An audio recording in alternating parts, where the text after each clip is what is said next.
Welcome back to another Otter Player podcast, where today we'll talk about the Tokyo Game Show, Capcom event, RGG, Xbox showcases, and the show floor, the state of play that took place, and Wolverine finally shown, and retailers dropping an Xbox while getting ready to sell another one, apparently. So, without further ado, we'll go ahead and jump right into it because we were obviously running late. We had some technical difficulties, some people were sick, a bunch of stuff going on, but we're here. So, we're going to jump right into it, let you know what we've been playing, and then we'll talk about what's been going on Twitter and just some of the craziness that's been happening leading up to these Game of the Year nominations in this insane year. Morgan, how are you, ma'am, and what have you been playing? I'm good. I'm great. Always a great day to talk about some great games. And it was a great week with Tokyo Game Show. Nothing but announcements and dates and, getting things cemented for games we've been looking forward to. But as far as what I've been playing, I've been kind of all over the place. This is usually how I get before like a big game I'm anticipating comes out. Yep. Like while I'm waiting, kind of twiddling my thumbs for this game. And this game is obviously Ghost of Yotei. Shout out to Ghost of Yotei. Got an 87 on Metacritic. As we knew it would. It's hidden on all metrics. Apparently even better than Ghost of Tsushima, I hear. But we'll see for ourselves. But yeah, while I've been waiting for Ghost, I've been playing a plethora of different kinds of games. I'm just, like I said, I'm all over the place. I'm always like this when I'm highly anticipating a game. But as far as what I've been playing, for one, I got Baby Steps. So yeah, I've been playing that, Baby Steps.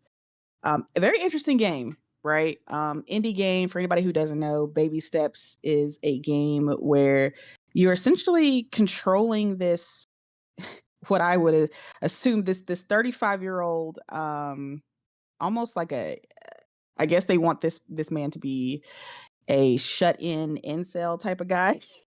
The game starts off with you in your parents' living room, and he's sitting on the couch and he's watching Netflix, I assume, because on the screen it says it has the "Are you still watching?" screen. And funny enough, he's watching One Piece. So do with that information what you will. But it starts off with your parents in the background. You don't see them, but they're bickering about, oh, you need to get a job. He can't just keep sitting on the couch playing games and watching TV. We gotta get him outside. We gotta get him to do something, right? And then all of a sudden, like a portal opens up and you're like transported into this, I don't even know where, right? I don't know if it's another world or if it's just like the world you're in and you're just like in the wilderness or something.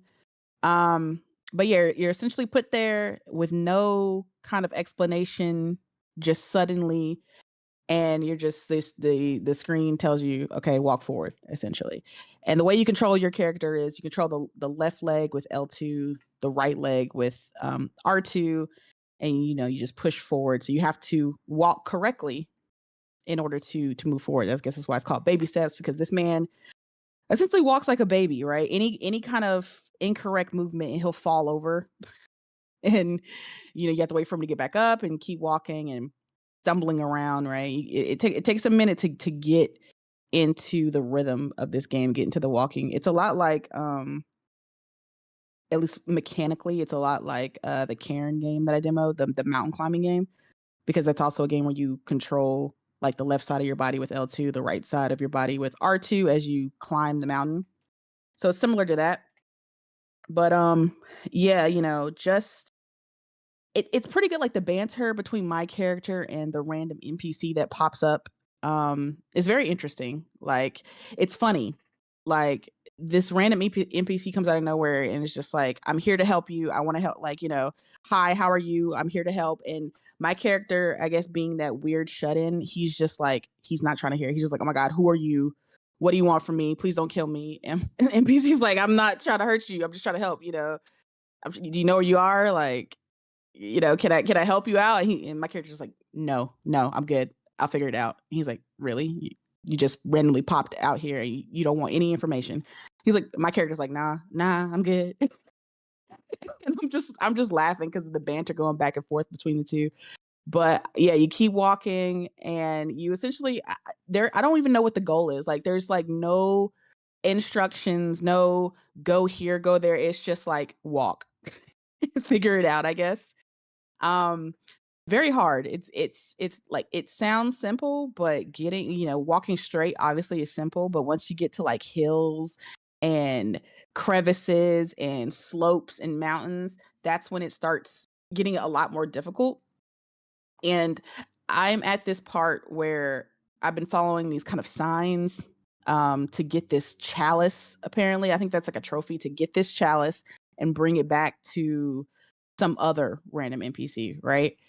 And all I have to do is climb this hill that's not even like 12 feet high, right? This little hill. But I've been working on this hill for like 2 hours, okay? Trying to get my character up there. And it is like the most difficult thing ever. Like, I am consistently, getting halfway up and then falling down. I finally got to the top, right? And I'm like, oh my God, I'm here. And all I have to do is fall on top of this wagon where the chalice is. And of course, I gracefully fall onto it and roll right off. And I rage quit. I'm like, bro, I'm done. I'm done.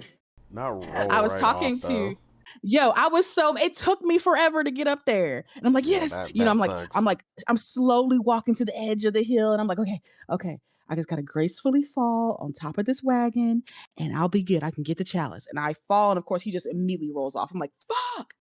And shout out to Will. I was talking to Will about it on Twitter, and he, because he's playing it too.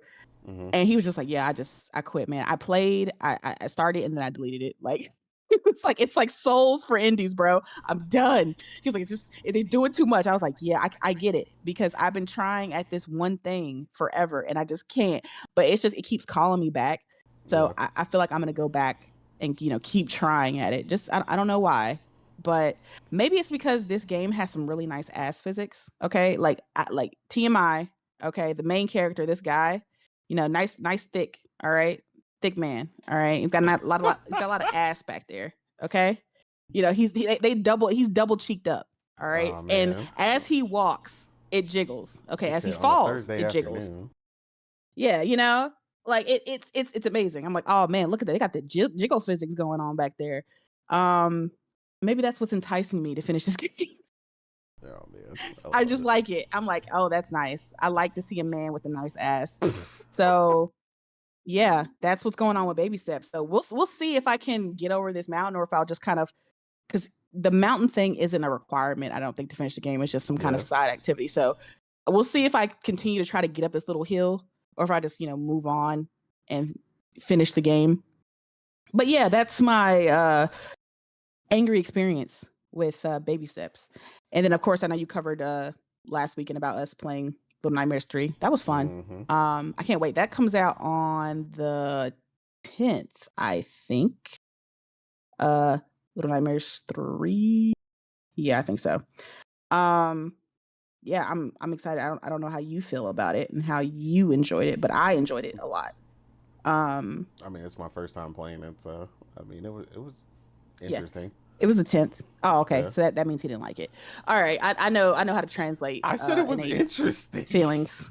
Yeah. Interesting means it was tolerable. That's what that means in innate.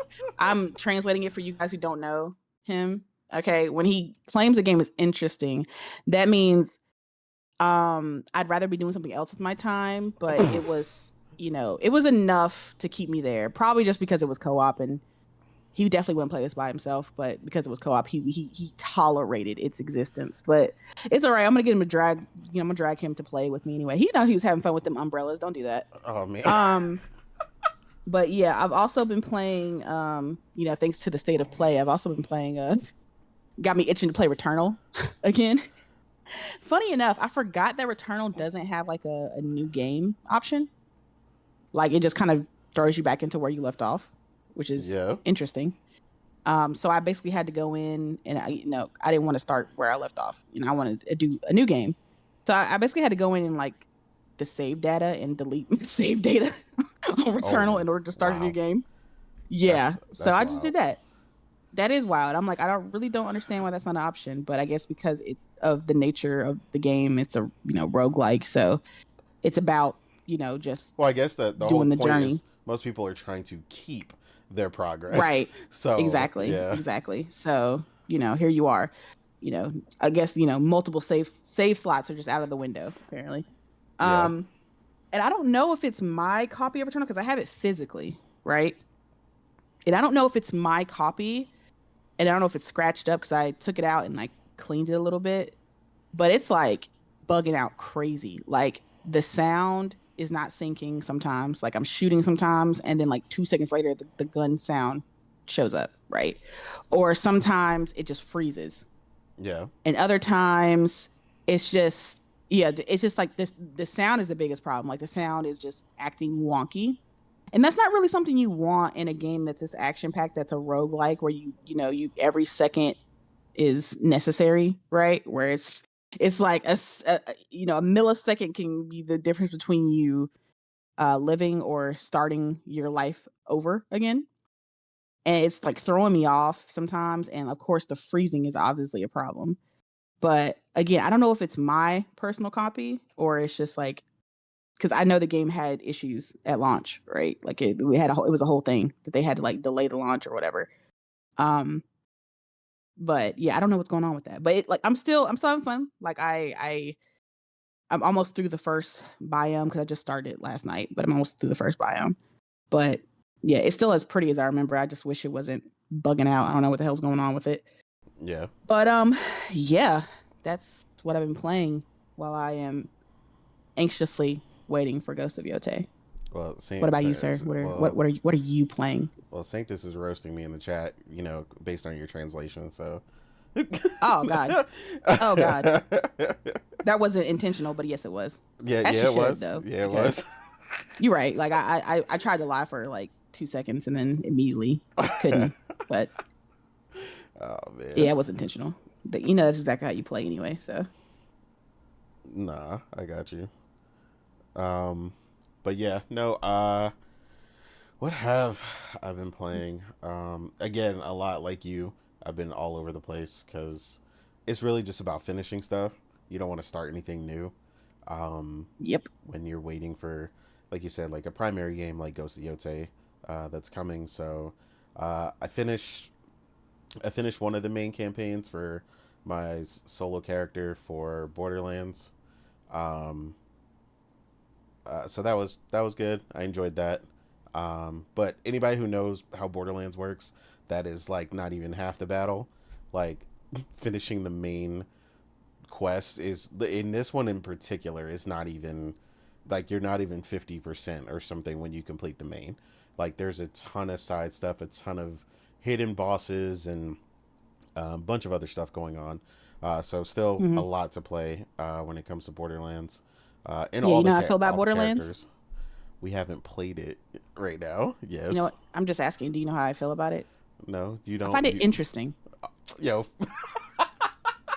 I find it interesting. Yeah, taking my words. All right. I mean, according to you, that's not a bad thing. So. I mean, it is interesting. Yeah, it's very interesting. All right. That's fair. Yeah. I'm still finishing up Super Robot Wars. Why? This one, like I said, for some reason is like significantly longer than any of the other ones I've played.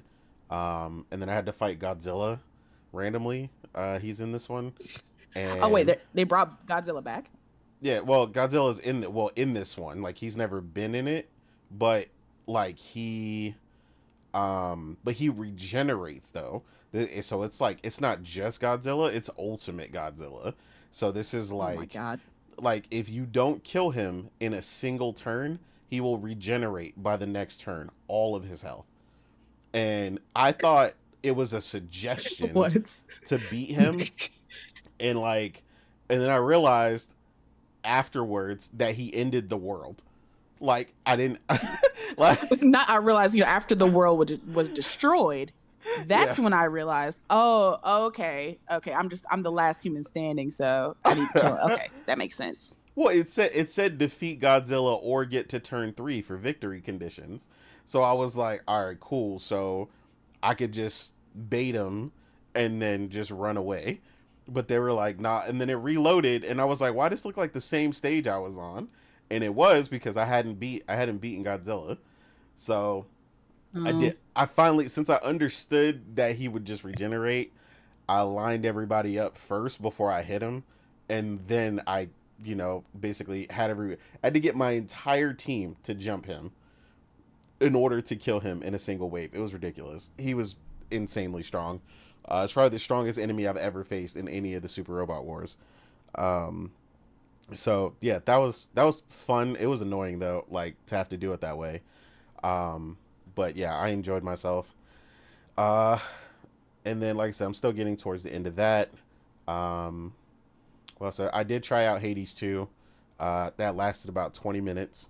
Because as y'all know, I I don't like roguelikes. So I did beat Hades 1 just to prove that I could do it, just to prove a point. It's a pretty game. I played it on PC, so at 165 FPS is great. I'm sure all the people who do love those games are having a ball with it, enjoying themselves. But yeah, like I said, the game itself was like fun. It just I thought it was kind of weird the way it started off. I felt like there should have been more story. I thought there was more story based on the first one, but yeah, that was cool. Um, and then I have been playing, still been finishing my playthrough of Chronos: The New Dawn, which has been a lot of fun as well. Um, so yeah, I don't, just like you said, kind of all over the place. There's so many games, and it's like I keep telling people it's not over. Like it's not even over yet. Like I haven't even gotten the Trails in the Sky first. Like I don't know when I'm gonna get to that. I don't even care when I get to it, to be honest. Like it's not even like a priority right now. I know Thrifty was saying it was kind of funny that he's surrounded by a bunch of people who play JRPGs, but nobody he knows is actually playing it. And I told him, I was like, well, that's just because most people are playing something else right now. So it's yeah, it's just it's a struggle to try to play a bunch of different games. And then of course, gamers have the issue where we like to go back and play some of the stuff that we've already played. I see like Wolf is in the chat. Wolf has been helping me out because he's playing some of the games I won't play, like the new Silent Hill F, and it looked really good watching Wolf play. So I could let Wolf play that and get the experience via his streams, which are really enjoyable. Wolf is really a thorough gamer, so I get to see all the secret sauce and everything going on in those games. He was playing on the PS5 Pro, and so it looked really good despite all the noise and all the reports going on with performance or whatever people were saying with that one. So I don't know what to tell him, but watching him play that live was really good. And then of course, as far as like stuff looking forward to on the screen, it just happened to pop up. But Final Fantasy Tactics is coming out on the 30th, before Ghost of Yotei. So it's just like, again, I don't know when I'm supposed to find the time for all this stuff, but I'm sure that's not even all I've been playing. I'm sure I played something else, and I'm still doing like dailies on Fortnite or whatever and other stuff. So it's just, oh, and then I went back to Tokyo Extreme Racer Zero last night, and I was having a ball. So that went to 1.0, and they announced that it's coming to PlayStation 5 as well. So there's a ton of new content in Tokyo Extreme Racer Zero, or not Zero, but Tokyo Extreme Racer. But Zero was the last one that was released on PS2, and this is the 2025 edition. So I've been having a lot of fun with that. I always told people the story where I love Tokyo Extreme Racer Zero so much that I rented the last copy in the state of North Carolina and from Blockbuster, and I told them I lost it, but I rented it for the explicit fact to tell them that I lost it, because you couldn't purchase the game anywhere else. Like, it was out of print, and they were it was the only one in the state, and I rented it, and I told them I lost it, and I just paid for it. So I waited the time frame for about a week, and when you're supposed to return it, and I just called them and told them I lost it, and I paid for it over the phone, and I kept it. So yeah, that was a setup, but I had to have it. So one of my favorite games. So it's really great to see those come back. But yeah, I think that's mostly what I've been playing. I do see the main man himself, Weeb has popped in the chat. So I want to give you a chance to Let's tell us go. how you've been, sir, and what have you been playing? Because I know you've been busy as well. Yes, and I'm just hearing you admitting to a crime. Oh man. Uh-oh. Hey, look, I, I paid for it illegally.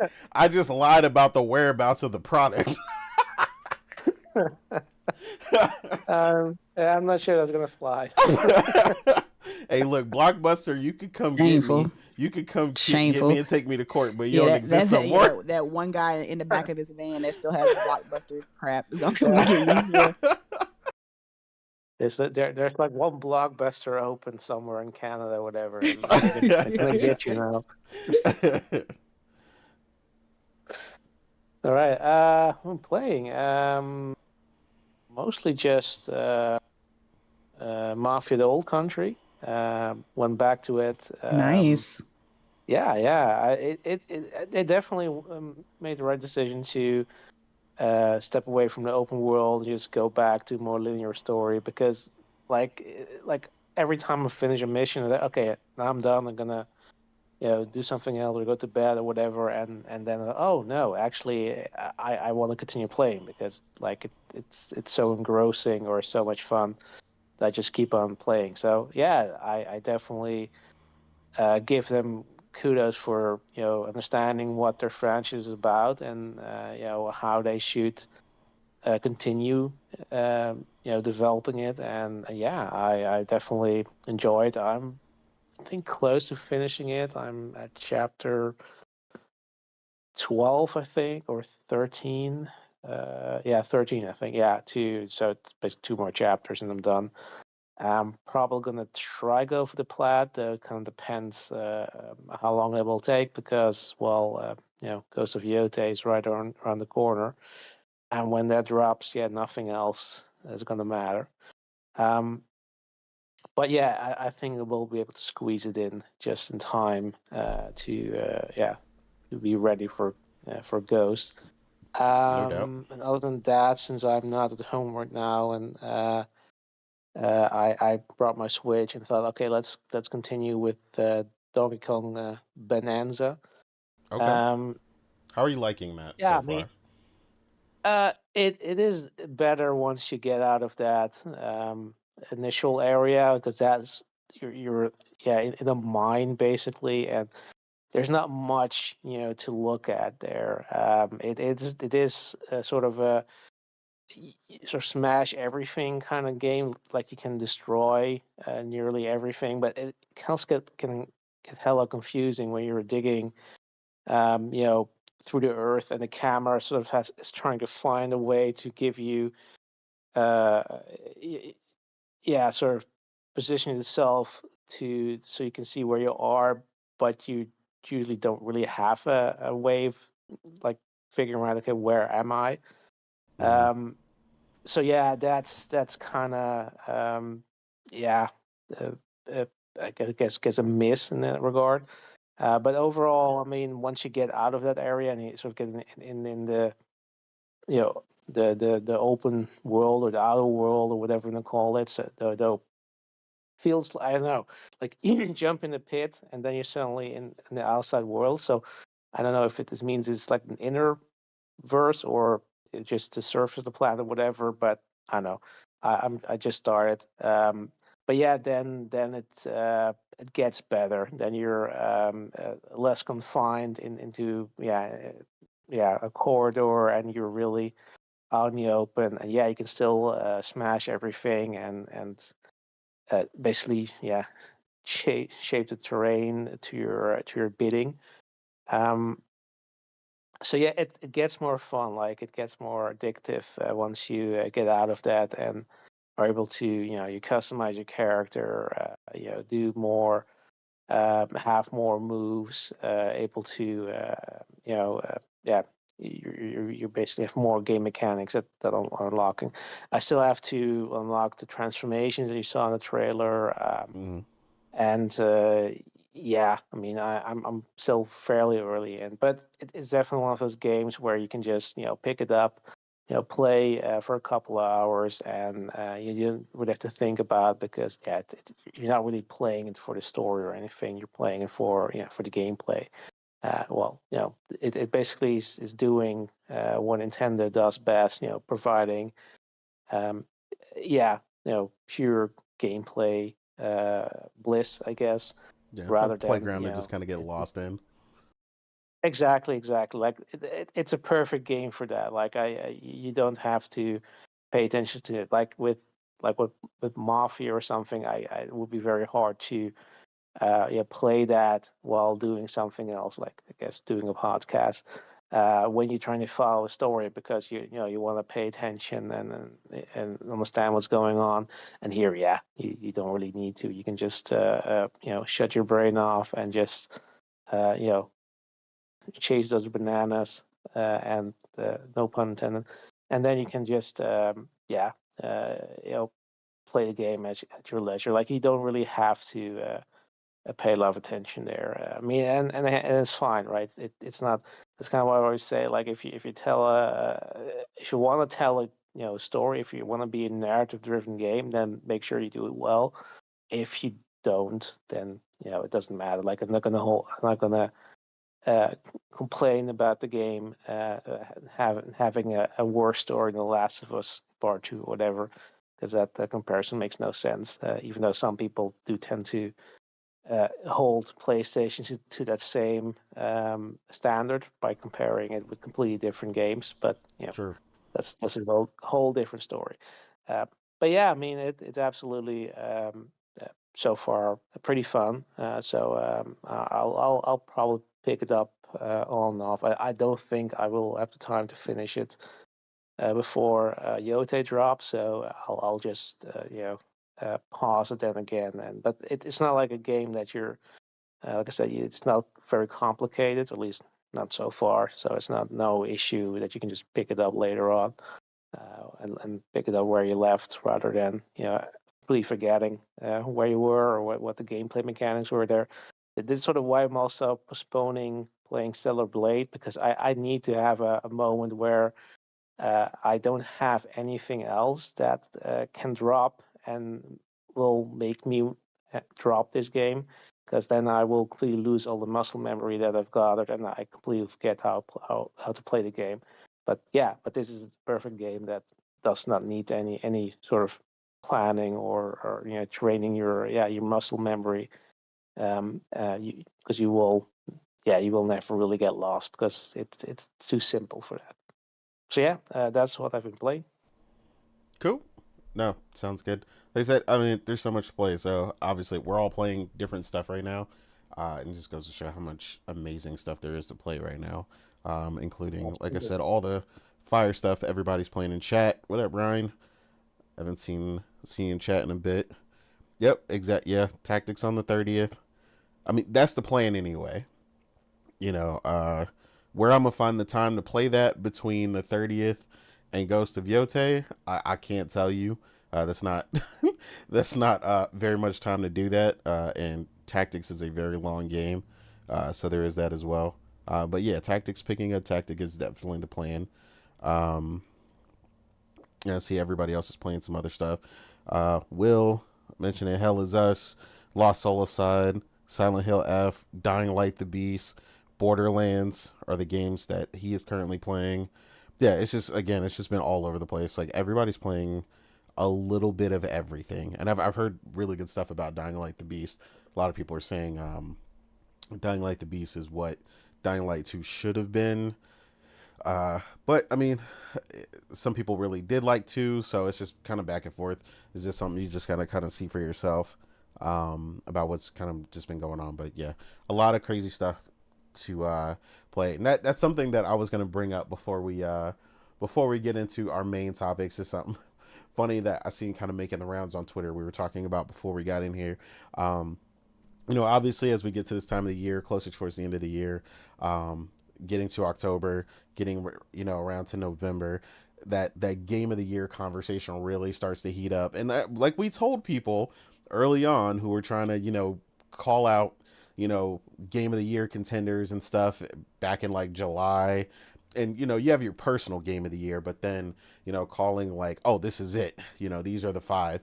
And I told people, it's not over, because we have so many games releasing this year, and just like we said, Hades 2 just released to ridiculous reviews. I think it actually is the highest rated game of the year now officially, so far. So again, like, there's just so much great stuff coming out, so many great games, reviewing, all in the upper 80s, some doing the fabled 90 plus.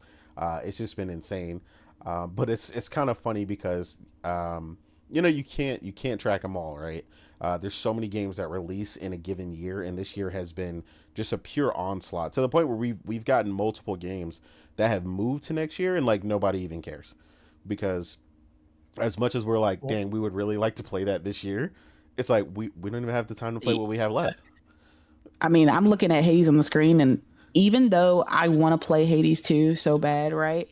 I'm kind of glad it's not coming to my platform right now, because I wouldn't have time to like beat it before Ghost came in. Like, exactly. So it's a blessing and a curse. You know what I mean? Like, it's like they're helping you out.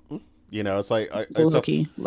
Yeah, it's like I tell people, that part of your check that you set to auto come out and go in your savings, it annoyed you at first, but when you stop thinking about it and then you realize you needed that money for something, you're like, dang, shout out to me for thinking about saving that money, and now you're good. And it's like, it's kind of like that. They're like, I'll give it to you later when you actually have the time, and then you can enjoy these other titles or these other games right now. But yeah, it's crazy. Some of these games that had initial digital release and getting a physical release later. Like, I like my physical games, so that gives me another reason to just wait for those games. Yeah, absolutely. Exactly. Yeah. So another, like I said, another good reason to do that. I know we had this was like one of the main tweets that was going around. Everybody kind of knows Shinobi if you've been on Twitter for any number of time and seen, he put out a tweet encompassing a bunch of these titles. Obviously my game of the year, Expedition 33, still one of Morgan's fight for game of the year between Expedition 33 and Kingdom Come Deliverance 2. It's on the screen now, just in case you guys weren't looking. Sir. Why I'm explaining this now like this. But like I said, you've got those two heavily favorited. Split Fiction literally blew my mind this year.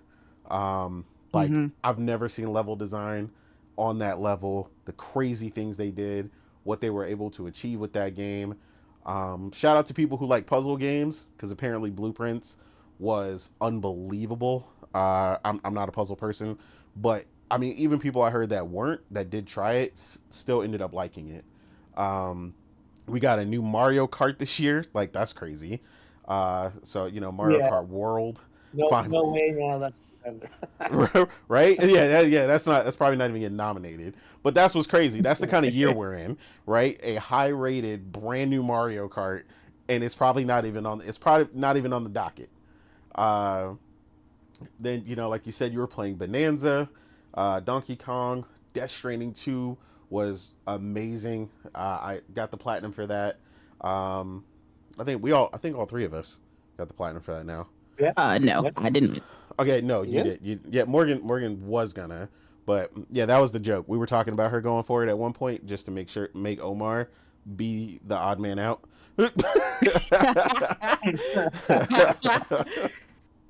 Yeah, so all the good times with that. Monster Hunter Wilds. Honestly, it feels like I didn't even play that game this year. Like, I beat Monster Hunter Wilds. Me and Priscilla beat it. Playing with a couple of people. I don't even remember you playing that. Yeah, that's what I'm saying. Like, that's what's crazy. It's like, that happened this year. Did that happen? Like, I remember the controversy about its performance and all this stuff when it came out. But yeah, I beat Monster Hunter. I stopped cold turkey like pretty much right after we beat it, but I did beat it. Yeah. And we had Sword of the Sea, which came out on PlayStation Plus. Yeah. If you had extra, great game. Had a lot of fun with that. I know quite a few people went for the platinum on that. Obviously, more recently, Silent Hill F, sitting up there as well. the recent Ghost of Yotei reviews at an 87. Final Fantasy Tactics right next to it at an 87. The irony that those are like the two closest release games and they both got an 87 is pretty funny. And then right next to that, of course, you got Shinobi, which a ton of people I know really, really enjoyed. The Alters, which I know Priscilla and Morgan both really enjoyed. Priscilla she beat it on Game Pass and then bought it for PS5. She loved it so much. So then, of course, like I said, a bunch of us are playing Borderlands 4. Doom the Dark Ages happened, which I know Weeb enjoyed. And then Metal Gear Solid, Ninja Gaiden Ragebound. And again, like I said, it's not even over. But yeah, like I said, you can see on the side here, people are complaining, because you can see multiple replies here where people are complaining that he didn't put Trails in the Sky first on this list. But okay, to be fair, right? Because this was a conversation we had on Twitter the other day where somebody was saying a game should have a certain amount of reviews before it's considered one of the better reviewed games of the year. And this game is reviewed in a lower amount largely because what happened is apparently they sent out codes like the day before the game launch or something crazy. So basically nobody really had this game early. So it had like 16 reviews the other day. So a lot of people are kind of forgetting about it unless you're in circles where people are just playing it a lot. So it's not something that I personally forgot about, but it's currently at like a 90. But it only has 20 reviews at this point versus all the other games on this list have like 60 or more. So yeah, just another game, but it just goes to show you like how much stuff has released. Like you've got all these great games, listed up here. This doesn't encompass all of them. I'm sure we could probably all name something we've played that is probably not even on this list that we all still enjoyed. Yeah, of course. Kanama Data can't get no sleep, man. Yeah, that's an L. Exactly. So it's like there's always something. I'm sure there's even more stuff besides that people are complaining about. Like this year has just been crazy. Like somebody said, it was a great indie year too. Like I don't even know what this person is pointing out. Mm-hmm. Yeah, I don't know any of those personally, but I'm sure somebody does. But yeah, then somebody mentioned Chronos: The New Dawn. I'm enjoying my playthrough in that. I know a lot of people that have beat it that enjoyed it. Xenoblade Chronicles X Definitive Edition. Like I played that. Like it feels like I've played so much that, which is weird because like we always play a considerable amount of games between the bunch of us here in the chat and everything, but it's just like this year has just been so much. Atelier Yumiya, I forgot even came out this year. Like I was like that came out. I'm like again, something where it's in my preferred genre and I still forgot about it.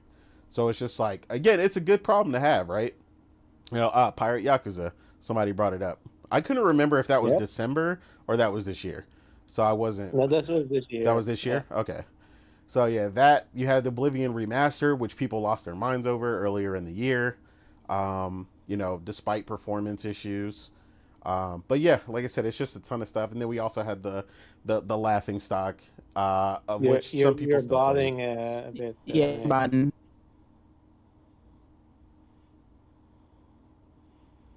Technical difficulties, folks.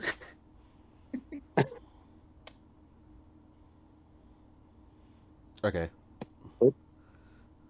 How do I sound now? You're good. Okay. Discord does that sometimes. So yeah.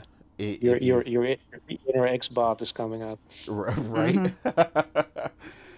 But yeah, no, it's just been a phenomenal year for gaming. So honestly, man, I'm just glad to say that, we shared that with everybody in the chat. Everybody I know has been exploring new games. I've seen it's everybody's post, trying new stuff. I know Sanctus was in here earlier. I don't know if she was still here, but I saw she was enjoying her Steam Deck. So she got to play a lot of new games on her Steam Deck. Like I said, I've just seen so many people exploring a lot of dope games this year and just having a lot of fun, and that's ultimately what it's about. So regardless of whatever wins game of the year, who cares, man? We had a lot of fun this year. That's you really would what it's think about. that would be the mentality of gamers, right? Like at the end of the day, it doesn't matter who wins. Man, we had some great, amazing gaming experiences, but unfortunately, it's gonna be very visceral at the end of the year for whatever game wins because somebody is gonna lose and that's gonna piss somebody off. But Exactly. all we can do is just celebrate gaming. So that's what we should focus on. Yeah, absolutely. Yeah. And speaking of all But go ahead. that being said, Expedition 33 will win GOTY. Mark my words. I truly believe that. Yeah, I still think Expedition is gonna win it. But yeah, I think honestly the harder thing for me this year is deciding who else is going to be in the nomination. That's what I'm saying. I don't know who's gonna be on the. There's so many great games. I honestly don't know how they're gonna dwindle it down. But I think because I think it came up like last year or the year before the Game of the Awards. I think they can extend the list, but I don't know by how many. Yeah, because I think like somebody asked Jeff that one time and he was like, well, we can have more than just 6 nominees. It's usually 6 because that's just what games are worth being nominated that year. It's just 6. So maybe they'll extend the list and they'll have like 8 or 9. Honestly, I think but even then, even if they gave it, I think this would be the year to do this it. would be the year. This would be the year. But I think even if they had, let's just say they did extend it to 9 or 10 games, people would still be pissed off because some game got left out of that list. Yeah, some game isn't gonna make the list. It's gonna be very interesting to see that come out. And I like I was saying earlier before this show started, I just feel bad for Jeff because he's gonna get the brunt of all the heat, even though he doesn't pick what's nominated. He's gonna get all the heat about it. But like, yo, your bias is showing, Jeff. And he's like, well, I just host a show, man. Like, what do y'all want from me? They're already parading around a picture of him holding up the PlayStation DualSense controller to calling him a shill. I'm like, the nominations ain't even came out yet. So they're pre-damage controlling at this point. Yeah. But yeah, we'll see what happens. But like I said, speaking of all the great games coming out, we had another week where we got to see a lot of reveals or more about games that we already knew about, and just see more from the industry overall, focused on the Tokyo Game Show. This week, Capcom had a show, as well as RGG, who showed off Kiwami 3 and Dark Tide Double Pack. We also had the Xbox Showcase, and of course we also had a State of Play, where we finally got to see Wolverine in action, which apparently set the internet on fire in more ways than one. But yeah, that trailer is apparently doing numbers right now, so it's got some people feeling some type of way. But honestly, all I can say is I saw a lot of really good games, a lot of stuff that I'm definitely interested in. Some big, some small, some stuff is definitely more niche than others. I know one thing in particular for me that we will probably be interested in, that I saw at the Xbox Showcase, was Age of Mythology, the Heavenly Spear. That actually looked really cool. It's like an expansion campaign that they're adding for that. I don't know if you got to see that, but man, that looked really good. And I know you did pick up Age of Mythology, or you played it via Game Pass. So I know that'd be something. Yeah, absolutely. But yeah, we'll go ahead and jump into it. Like I said, everybody didn't go crazy this year. I feel like we've definitely seen more, but it also sucks because it's not over. So we're having the show before it's officially over. I think tomorrow is actually the last day, which is when there's still the PC game showcase, which sometimes doesn't show stuff, but then sometimes we see a bunch of stuff we like. I know one game in particular that's going to be shown there that I'm looking forward to, that we all really like the look of, called Threads of Time. I'm guessing they're probably going to show give their release date when they update and show tomorrow at the PC game showcase. So I'm really looking forward to that. But yeah, we'll go ahead and start with Weeb. What did you see from TGS week that you were interested in? You can go show by show. Anything that you saw that really interested you? I mean, obviously we can start with RGG. They went first, and I know that's you're a massive RGG fan. So how did it work out for you? Yeah. Well, unfortunately, the surprise was kind of spoiled because they already leaked that Kiwami 3 was going to be on the show. But still, it's good to see another Yakuza slash Like a Dragon game being announced.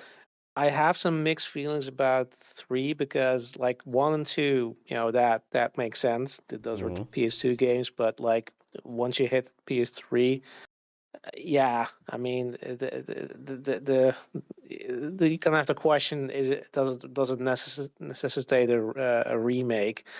Because those games are still fine. You can look at them like they have actual faces unlike previous games. Um, they're still fine. I mean, they remastered them not that long ago. You can play those games in all their glory. Um, so yeah, it's kind of and plus the fact is that they're changing things like with Q1 1 2. While it did make some changes that do seem to keep most of it intact, though I didn't agree with all the changes. But here, like they seem to um, try to make like they're changing things like expanding the story for certain characters that are getting more scenes. Like I think one of the you know third side characters or less important characters of the story gets like 30 minutes of extra cutscenes. There's they're expanding Mina's backstory, which I'm fine with because that's an entirely separate part of the game that is sort of a standalone expansion kind of thing. Um, and they also said they're going to tweak some of the endings for some characters based on later games. I know exactly what they're talking about, and anybody who's played them knows exactly what they're talking about. It's yeah, it's fine, but I'm also like, yeah, I don't need it. Like the fact that these characters, are present in future games. I don't need you to explain to me why they are in these games in a previous game. Like I can read between the lines, right? I can sort of extrapolate how that happened. Um, and I think the biggest controversy is some of the recasting of some of the actors, or well, basically, 3 they still mostly used original characters rather than using scanning an actor's face and mocapping that and basically having that actor play their a character with their own face. Um, so a lot of the characters that now have been replaced or actually replaced have had characters that were basically just designed by RGC, and now they're mocap with their face, and has a lot of people, in uproar, especially Rikia, everybody's favorite character, who is replaced by. Yeah, I mean, I'm not gonna knock the guy who's doing the part because I heard good things about his roles, but the way the way they've designed a character around him, I think they did do him dirty a bit.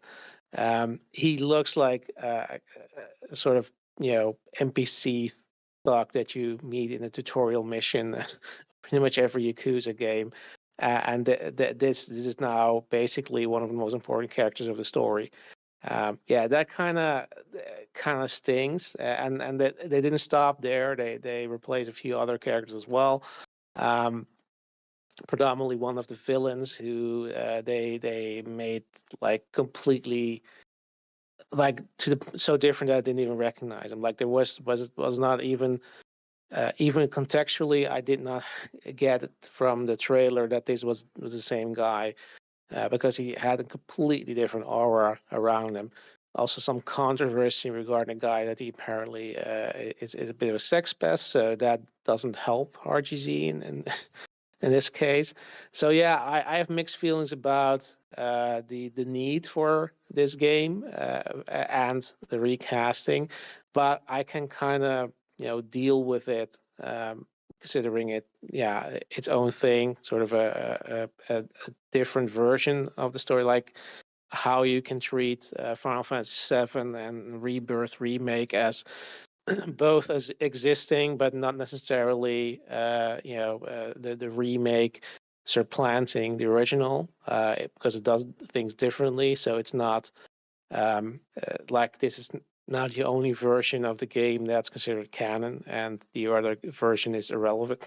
I mean, they made that very clear. That's not supposed to be how you have to, view these games. And I think that in the same vein, even though they haven't stated that formally, you can see that this is just a different version of that game, and that's fine. I mean, there are definitely some positive things about it, like yeah, of course, it looks much better. Gameplay will probably be much smoother, and they expanded a lot of the a lot of mini games regarding and gameplay regarding the orphanage, which is an important part of the story, but there wasn't much to do there in the original game. So that seems to be where they're putting more focus on, and that's absolutely fine, because that's something that definitely deserves to have more more time spent there. And also, the Mina story is definitely something that, he is sort of a fan favorite character that didn't get much in terms of an actual. Well, they explain his background, but you didn't really see a lot of it. And it's interesting that they're exploring his past, which is based on sort of the plot of the Yakuza Online PC game, which I mean it's which doesn't really matter, but it's so you can technically already get the story, or the story is already known before getting your hands on the game. But I mean, I definitely will get it, because I'm a fan of the series, and it's coming in February, so hopefully I can hop on that right after Dragon Quest VII Reimagined, which does make February kind of the remake month, I guess. Plus, they also are dropping that 20th anniversary collection that month as well for Kiwami 1, 2, and the Zero Director's Cut, which I'm also gonna get, even if it's just for that steelbook. And that's pretty much it. And they showed a bit of behind the scenes for Stranger in Heaven, but that wasn't really, they didn't really show much there. That was like blink and you miss it kind of thing. Yeah, I was gonna say I didn't even see them show it, so I definitely missed that.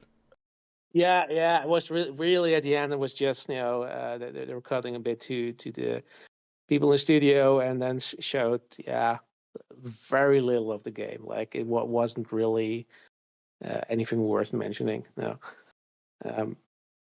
So that's the.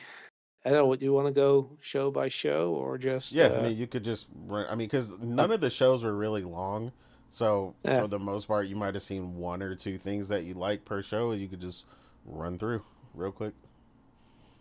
Yeah, I mean, I think the next one, State of Play, which of course, Wolverine was the highlight of that show. Mm-hmm. Looked amazing. I think. I mean, I didn't even have any doubts it's going to be R-rated, but apparently some people had that fear, and they took away that fear and then some. But my biggest takeaway from that is that we finally have a comic book accurate Wolverine, because he's short as fuck, and I love Yeah. it. But that I mean, if you know the character, you know that's part of a big part of that character. So great that they're actually finally doing him justice in that sense. It looked amazing. I mean, they we have Omega Red, Mystique, Sentinel. So and the feeling I have, I mean, I remember there were those leaks because of the Insomniac hack. Of course, people were somehow trying to draw conclusions based on really early prototype footage, and I somehow thought that was representative of the game. Clearly not. I mean, this game looks absolutely amazing to the point that some people weren't even able to distinguish between cutscenes and actual gameplay. Um, but I also don't think like there were story leaks, and based on what I've seen there, I think if those leaks were legit, and I think that they were based on, I read them. I think it does sound like at least not something that some rando on the internet made up. But I don't think anything of that story is left. Whether that's because it was leaked or whether they're just like, yeah, no, that was just like a prototype and we're or early draft and we weren't really sure about that. Because at least I don't know, from what I've seen, it seems they're going a very different direction there. And that's fine because yeah, that makes sure that anybody who might have gotten spoiled by that can be assured that they're getting a fully fresh experience that they no don't have any prior knowledge of or should have. Um, so yeah, I mean that was the biggest thing of that showcase. I mean they showed a bit of Saros gameplay, which also looked good, but I'm still sort of on the fence on that because yeah, I mean I played Returnal, but it's not my say favorite game. I'm kind of yeah, roguelikes kind of had the problem with that is the sort of the time dimension there. As we all have the issue with we have plenty to play, but not enough time. And like I do kind of want to play the games that at least let me progress through it. And I suppose with this game, I think they did say that it was less. Um, well, you can I guess you keep sort of your weapons and stuff, so it's not that you really start from scratch every single time. Well, and So they yeah, they I'll implemented a mechanic where you can die at least once, and you come back stronger. We yeah. obviously don't have the details on what stronger Hmm. is yet, but yeah, they did mention that, which I thought was interesting. So it seems like they definitely noticed the frustration or maybe issues where people were dying and then maybe not continuing Returnal. So I mean, good on them for addressing giving people more of a chance to actually get through the game because at the end of the day, as a designer, you want people to play through your game and not give up. Yeah, exactly. I think that's kind of the yeah the sort of the devil's dilemma for every developer. You want to make the game you want to make, but you also want to make sure that people don't drop it. Mm-hmm. Um, and plus, I mean, it has Rule Coley in the lead, which I mean, I do enjoy his roles ever since iZombie. And plus, he's a legit gamer, so Yeah. that does make it Hmm. yeah, more interesting, I'd say. Um, I don't know if was anything else memorable to me on the state of play. Um, yeah, those were the big two, and everything else was sort of Fluff. I want to say announced already, but sorry, Yeah. yeah, I was fluff. yeah, Yeah. fluff. Yeah, true. Yeah, I mean, in the end, that didn't really matter, based on the fact that this was, yeah, these were the big ones. Especially Wolverine was the big one.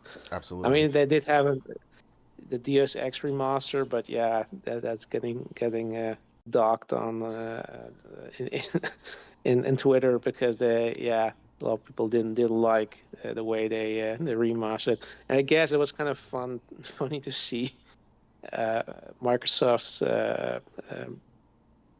the flight simulator being I think it was an expansion or something. It was the first time they actually announced Yeah, that it so was on the PlayStation stage. yeah, they're basically Yeah. releasing the complete edition Ah, essentially yeah. on PS5 when it comes out. So yeah. with VR Yeah, as well. Yeah, with VR. Yeah, yeah, can't forget yeah. that one. That's that's crazy. Yeah, yeah. Oh yeah, and Zero Parades, the new game from the Disco Elysium team. Yes, sir. Yeah, that Yes, sir. seeing that extensive game, that extended gameplay was good. It looked really good. Yeah, I think that at least for the PlayStation showcase, that was it for me. Um, Next which would be. it was like, I mean, it wasn't great, but Mhm. decent enough. As in, they had a one big thing, and I think we watched it together. And yeah, I'm with you when you said like I'm missing that third one. Yeah, That should have been a big one in the middle. absolutely. Um, but yeah, I mean, it is what it is, I guess. Um, Xbox was a complete waste of time. Like yeah, they showcasing mostly just games that were already new. I mean, like I said, the Asian mythology expansion gameplay Mhm. was nice to see, but other than that, like I have no idea what else there was that I could say, yeah, that's cool. That You know, was exciting. I will say one of my favorite parts of the show is listening to Phil and Sarah try to speak Japanese.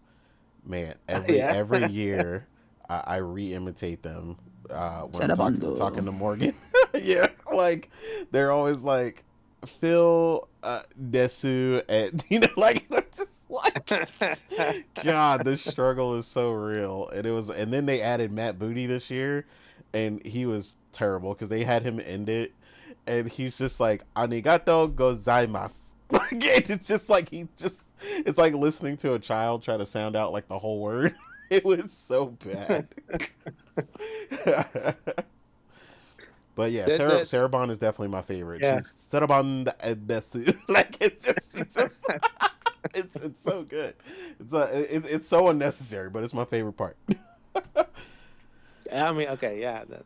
Like, I guess that raises the level of the showcase. Just whatever. Yeah. Yeah. I mean, and the weirdest part is that they opened with the what's it called again, the Gungrave Gore game, and like eventually, Hmm. like, oh, is this like, oh, they're gonna do remake the original one? Well, no, it's just that latest one that they released, and they're uh remaking it, and I'm like, what? It's a 2022 game. Like what? And it wasn't really that good, so I don't know what. This is That's kind wild. of That's there. wild. I thought it was new because I hadn't seen it, so I just thought it was a new game for Gungrave. But that's No, no, crazy. no. That it's just a I remaster of a 2022 game. Yep. I mean, I have it on a PlayStation. Like it, I mean, it's not that great. And it's kind of the entire showcase was kind of filled with these kind of games. I mean, there were some good ones, but yeah, they were already announced. But Mm. there were some really weird choices there, where like, oh yeah, we're just gonna pick something Japanese. And I think that this one isn't even developed. It's based on the based on a game which had an anime with character design by the author of Trigun. But yeah, I think this is like I think Korean studio or something that made this game. So yeah, kind of weird choices there. Um, yeah, but other than that, like there was nothing really interesting. I mean, it's kind of toss up there between who had more fluff, Xbox, PlayStation. And at least Yeah, the PlayStation saved that Wolverine trailer for last, so uh, they at least ended strong. But for Xbox, yeah, I don't I know. did It think it was was I did think it was weird something you just pointed out though that they this has been a criticism for so long for Xbox and they keep doing it. They keep putting all of the Asian territories together. Like yeah, because like you said somebody I know for sure one of the creators that was showcased in the show was either I can't remember if it was Korean or Chinese, but it definitely was not Japanese. And I was like, that is a weird thing to put in the show, especially if they were Korean. like given the relations between those companies, Yeah. and you're at the Tokyo Game Show. Like I was like, again, not that you can't show it, but I was just like, it was like a whole spot with like, you know, a showcase for the developer and all this other stuff, and I was like, y'all really gotta stop mixing the territories together. Yeah, they don't really have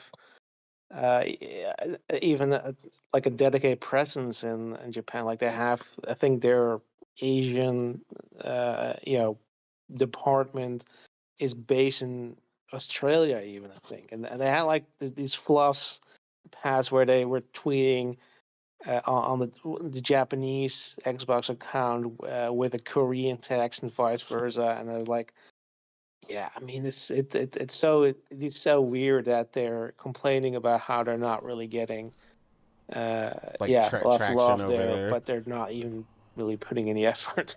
Exactly. So yeah, I don't know. What else? Yeah, okay. And the Purna had a show. They had that one uh, game which sort of Expedition 33 meets SingStar, I guess, with with a music. Yeah, I Man, wish you were here to hear Morgan's reaction to that, because she was Oh. interested and then she saw it and she was like, "What in the world is they started singing. I said, huh. Okay. that?" What do you mean, Morgan? I heard you Mm-mm. have a very, very impressive singing voice. Whoever told you that is lying. Oh man, Yeah. And guess that's kind of it. Like, I mean, yeah, Capcom had a showcase, but yeah, it was just, they really case didn't where show we. it. Yeah, they just rehashed like everything. They didn't even really have a Yeah, showcase. exactly. Yeah, so that is 100% fair. I was like, why did y'all make an announcement about this? Y'all could have just released a hype trailer for this or something and then call it a day. And So I mean, sure, Pragmata, but I was already interested in that one, and I mean, Onimusha. I mean, again, like you, I guess where you want to create more hype for it, but yeah, like you don't need to show more from me. I was already interested in it from the moment you announced it. So uh, yeah, you can stop convincing me. Stop trying to spoil the game for me. Just let me buy it, and I'll play it when it comes out. Yeah. no, I Um. agree. Yeah. And, I think that's it. Like I don't know. I can't really recall anything else What interesting about that yeah. Kojima's presentation? Ah, yeah, you're right. You're right. That was before or during. Yeah, okay. I guess we can count that. Uh, yeah. What did this? Oh, OD they It was, showed yeah, finally. Yeah, OD. looked great. Yeah, I definitely think this is sort of Kojima's revenge on Konami for them canceling PT. This is probably Facts. his version of PT. Like they show, hey, this is what you could have gotten, guys, but yeah, you didn't want it. Yeah. Yeah. Um, yeah, the anime announcement and Yeah, the anime was yeah, probably I the biggest mean, thing for me. That looked real good. yeah, yeah, yeah. I guess he's now fighting the Death Stranding version of John Wick. You know, what you touch my dog? Oh, Yeah. Yeah. Was there anything else on the Kojima showcase? Yeah, I mean, yeah. Announcing Fizzant and yeah, he the announced Physant, but fight. like, Well, yeah, they showed the The logo. Or yeah, what? kind of his artwork for it, and then Oh yeah. announced the few people that are going to be in it. Oh yeah. That's true. Yeah, True. yeah. Don Lee, I think, and Mm-hmm. mm-hmm. that one from the actress from Fury Road. Yes. Mm-hmm. I mean, yeah. Yeah. I mean, the Don Lee is a great get because I mean he's awesome. I agree. Yes. Hopefully, I want him to have a bigger role than he had in Death Stranding That's 2. right. I want him Yeah. to have like a actual speaking role. I mean that's kind of what he implied. Like he Yeah, wanted him to have a bigger role in his next game. So yeah, I'm glad. He's a great actor. Yeah, the he little is. bit he was in Death Stranding too, I liked him. So yeah, I'm Yeah. excited to see him play a major role in Phison. Oh, So I Okay, me mean and my that bad. man Go can ahead. kick. Finish your. Yeah, that man can kick ass. So they definitely should give him a lot of action scenes. I need absolutely. you to settle something between me and Nate. All right. Okay, we had this discussion when we were watching the Wait, don't Kojima wait. Before you give podcast. him the description, Oh God. do not Okay, lead into I'm not. who I'm your not. pick is. Well, I was gonna ask him if he thought it was a good pick. Oh, okay, go ahead. Okay, so after they showed Phison or whatever, or however you pronounce it. There's been this. I personally said I would like Robert Pattinson to be lead of this game, right? And then, funny enough, I see everybody talking about Robert Pattinson Yeah, possibly yeah. being the lead for this game, and Nate is completely against it. He hates the idea. He said he doesn't want to see Robert Pattinson in this game.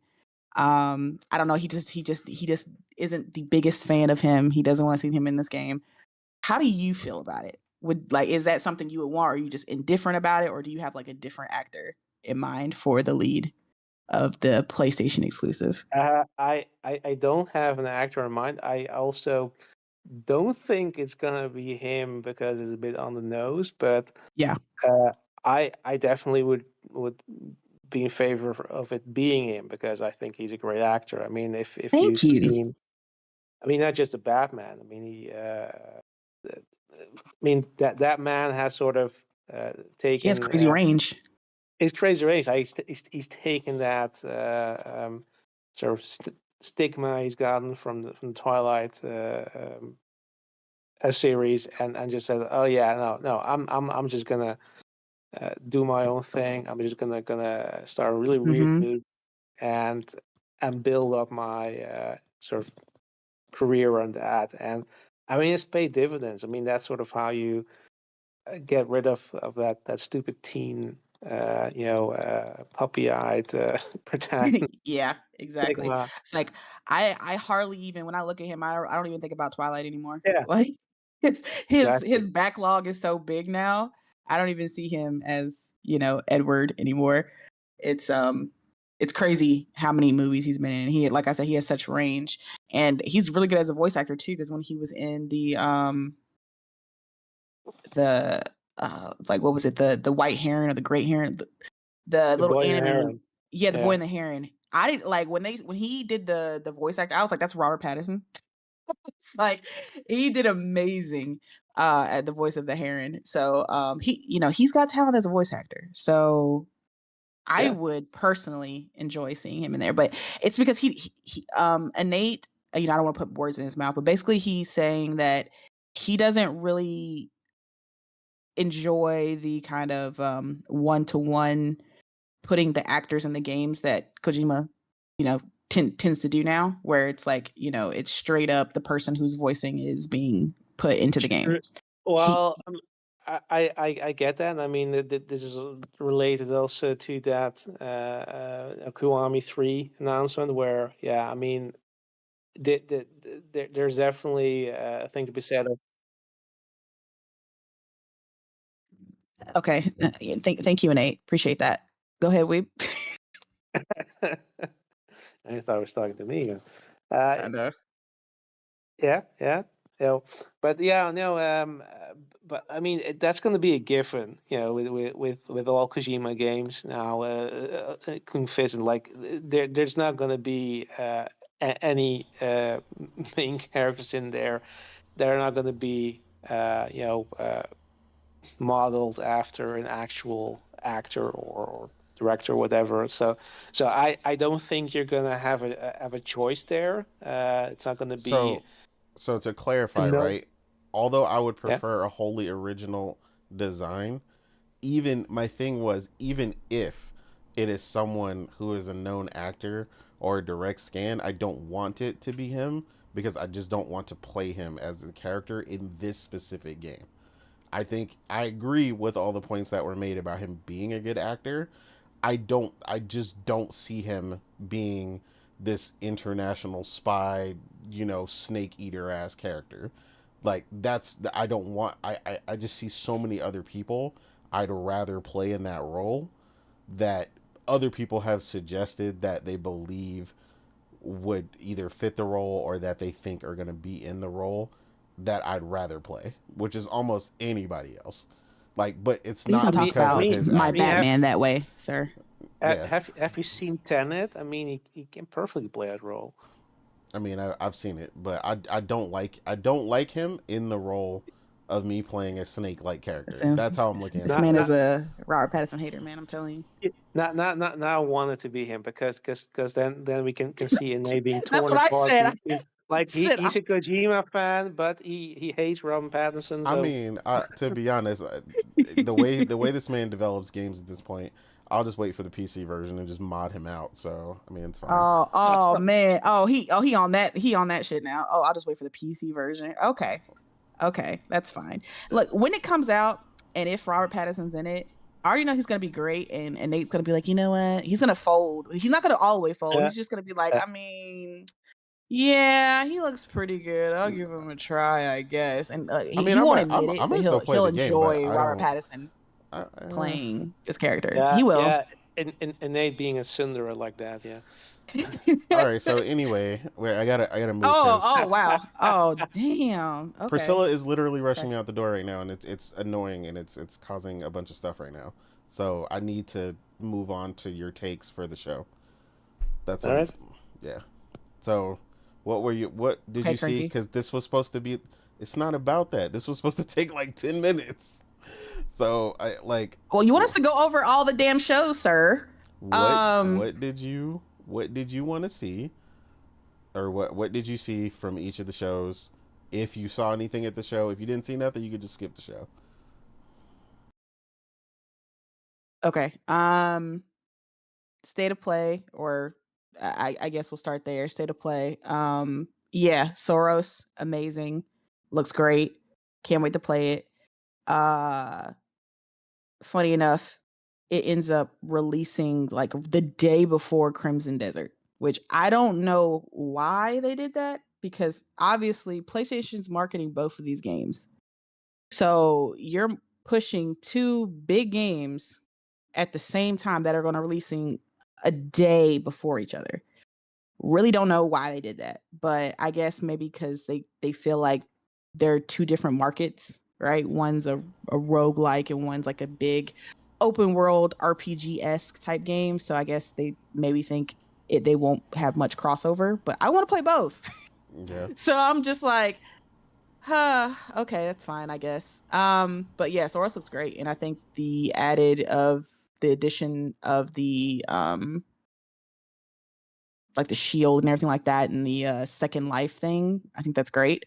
We got to see how it plays out. Like the slogan is "Come Back Stronger," so like you said, we got to kind of figure out what that means. Like, how are we gonna come back stronger? Yeah. Do you just have more what gun exactly damage? that entails? Do you have more health? Like, they haven't gotten specific. Yeah. So I guess we'll see in like a state of play, I guess. Yeah. Whenever I think so. they show it.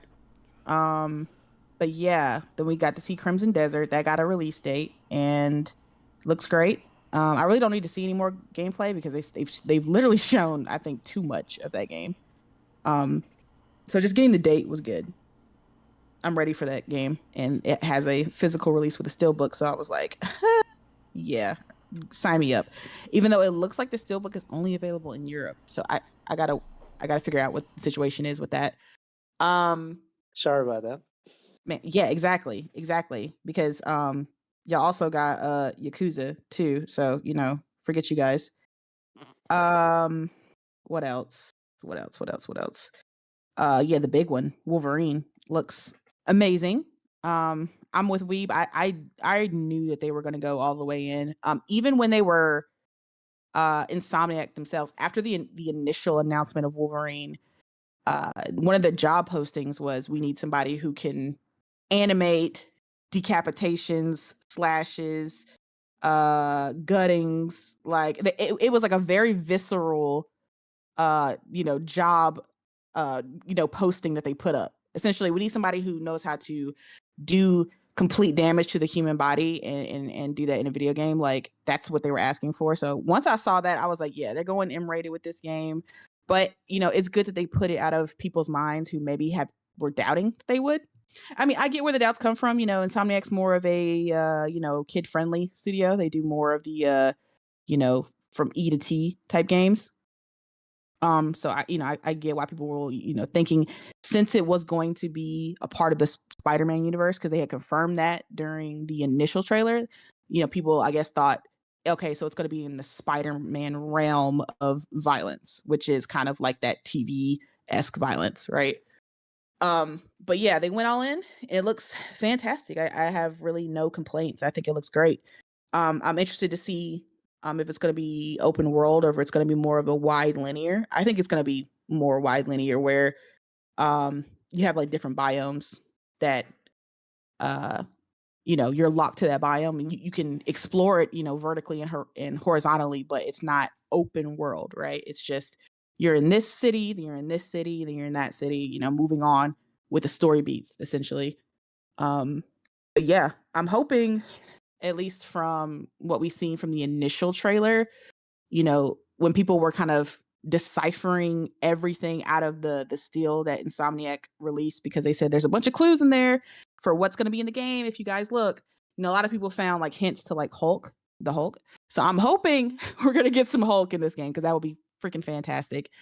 But yeah, this is Insomniac, taking the next step into creating their own Marvel universe, their MGU, right? Marvel gaming universe, essentially. So yeah, and apparently there's still more from Spider-Man to come. Like, according to, I think, Tom Henderson, there's still gonna be some Venom DLC or something like that, or a Miles Morales kind of situation going on. So I'm excited about that. Insomniac, as always, holding up PlayStation. So it's great. It's great to see them back.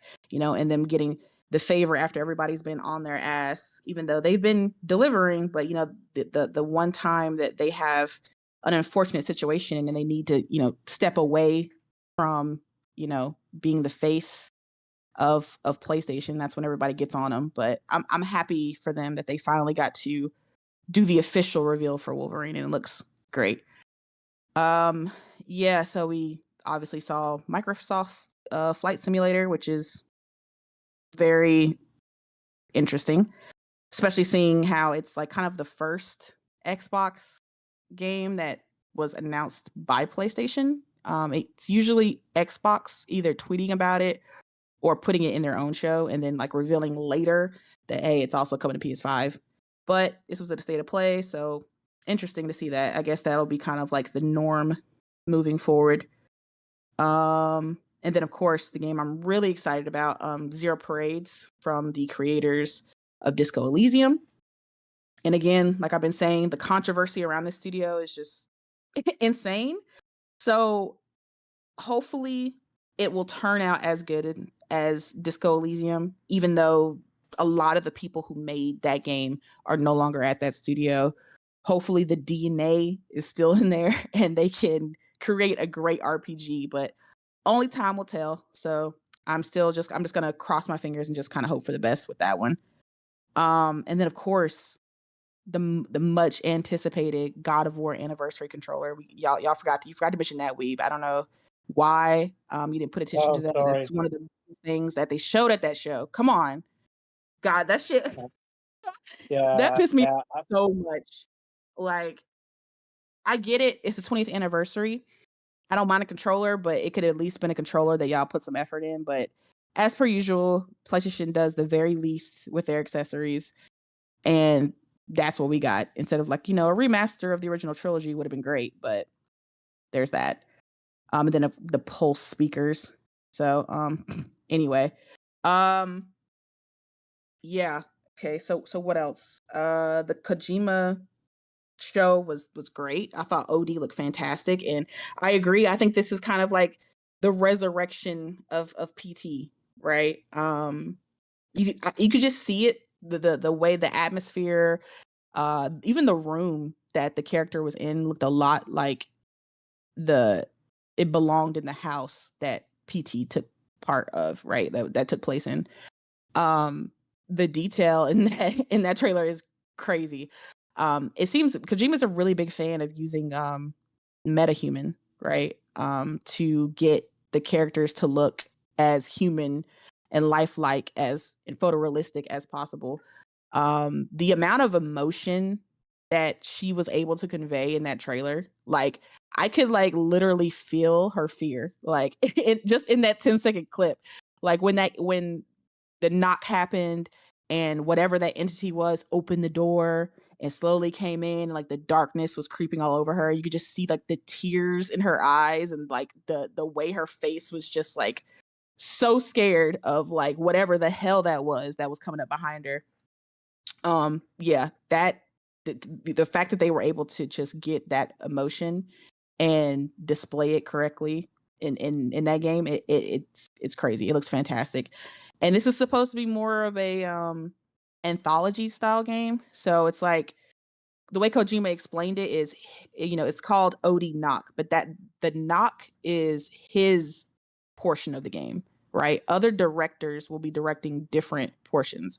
So Kojima's directing Knock, and then Jordan Peele will be directing a different section of the game. And then I guess they'll have other directors directing other parts. It'll be interesting. I think that is a very cool thing to do. Have different directors take, different directions for these games, and you'll get just a bunch of cool, short, scary experiences. So I can't wait. And the way Phil described it makes it seem like it's going to launch on everything, because it like the tagline is like for every gamer and for all the gamers and all the screamers or something like that, right? So it seems like this might also launch on PlayStation, if not coming at like a delayed release or something. But we'll see. Either way, it looked really cool. And then of course the Fizzant game, which according to Kojima's timeline, probably won't release until 2030, right? He put out a timeline essentially of what his studio is planning to do for the next like 10 years or so. And it looks like Fizzant isn't coming to like the third stage, which is like that starts 2030. So at the earliest, that's when we'll get it, because obviously he has to finish OD, and who knows if he's gonna have DLC for Death Stranding and stuff like that. And then of course he has to release it on other platforms, and there's a lot of stuff he has to do, and he's directing or helping with the anime and the movie, all the stuff that he's got going on, right? So that's not coming until later, which is fine. So it'll probably be a PS6 game, or it'll definitely be a PS6 game, which is cool. I'm cool with that. I'm fine with that. It looks great. I like the idea of it. I like that Kojima's coming back to the espionage. It seems like his next two games are kind of like a stick at Konami, right? It's just like, here's this PT kind of resurrection, and then here's this kind of Metal Gear resurrection, essentially. So I'm all for it. I think he should do it. I love pettiness, and so I'm all for funding pettiness. But yeah, I'm excited for what Kojima has down the pipeline. It looks cool, and I'm glad we got a little glimpse of it, even though he's not, he doesn't have a lot of gameplay to show for everything. It sounds like it's going to be great. I'm excited about the anime. I'm excited about the movie. Hopefully, I would assume Norman Reedus is going to lead in the Death Stranding movie. I hope so. But yeah, I can't wait for that. What else? The Xbox showcase. Yeah, I didn't watch it. Didn't care. I just knew that their Tokyo Game Show was going to be just like every other Tokyo Game Show that they have, which is they really don't show anything. They show like Japanese games that everyone else already got. It's just, oh, these games are now coming to Xbox, right? The one big announcement for them was the Forza Horizon 6 coming to Japan, which is cool, very cool. But I think it was kind of weird, the announcement for a delayed version for PS5. There's multiple reasons why they could have done that. Like, I mean, for one, I personally wouldn't have even bothered announcing that there was a delayed release for PS5. I would have just said it's coming to Xbox. Here's, and PC and stuff like that, right? I wouldn't even bother to say it's coming to PlayStation. But they did. They said it was a delayed release, which my guess is because the Horizon studio is just not equipped to do a simultaneous launch on, PlayStation, PC, and PS5 and Xbox. Like it's just too many platforms, and their team is already split, working on Forza and working on Fable, right? And even though they have Turn 10 helping now, they're integrated into their team now because of, basically the studio getting shut down and funneled over to the Horizon team. I think it's just still a lot to undertake, especially because that studio they don't do ports for PlayStation. Like even the Forza Horizon port, the Forza 5 Horizon port wasn't done by them. It was done by a different studio. So they aren't really equipped to do PlayStation. So I just think the delayed release was more of a, we need to focus on the platforms we know, and then once we get that settled, then we'll work on PS5. It'd be interesting to see if they do a VR version of Horizon 6. I think that would be cool. I think that's something a lot of people will want to. But yeah, that's basically the only game that I know of that held any type of interest to me. I didn't stay up to watch that show because, like I said, I knew it wouldn't be that great. I think the state of play was far better, personally. But they have to show their presence in Japan. They're trying to gain at least a semblance of presence in the East. So they show up and do their thing. They But showed yeah, up. I don't know if they showed up. They show up. They showed off the ROG Ally there, right? Too, right? They did. Yeah, they showed off the ROG Ally. They didn't show the price, but they said, "Hey, remember that thing we're making? Yeah, we're making it."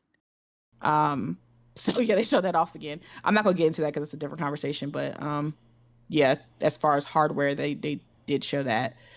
Let me ask you, Nate. Do you because you made a bet with me last week? Okay, you made a bet, right? I Yes. think you remember it. That you would see at least 5 in games. Tokyo Game Show. You say you do? Yeah, that you would see at least 5 games you were interested in. At least 5. Okay. Do you think that you win that bet? I'm not. This isn't a trick question. I'm legitimately asking. Did you think that you won that bet? I mean, no, because we had the stipulation that it had to be something you No. as new. We're not so gonna do no. that stipulation anymore. We're gonna do free for all. Everything this week that happened will count. Like, I mean, you didn't watch everything either, so I don't. I watched most of it. I didn't watch the Capcom show. That's pretty much all I didn't watch. I mean, Capcom really didn't show anything, so I'm not gonna hold you on that one. Yeah, But I watched RGG. I still think you would have liked what you saw from what was shown at the Xbox showcase for Monster Hunter Stories 3. Because they showed. You keep trying to get me to like Monster Hunter. No, it just won't happen. It's not that game. I'm just saying you had to see the gameplay, but you didn't, so it's fine.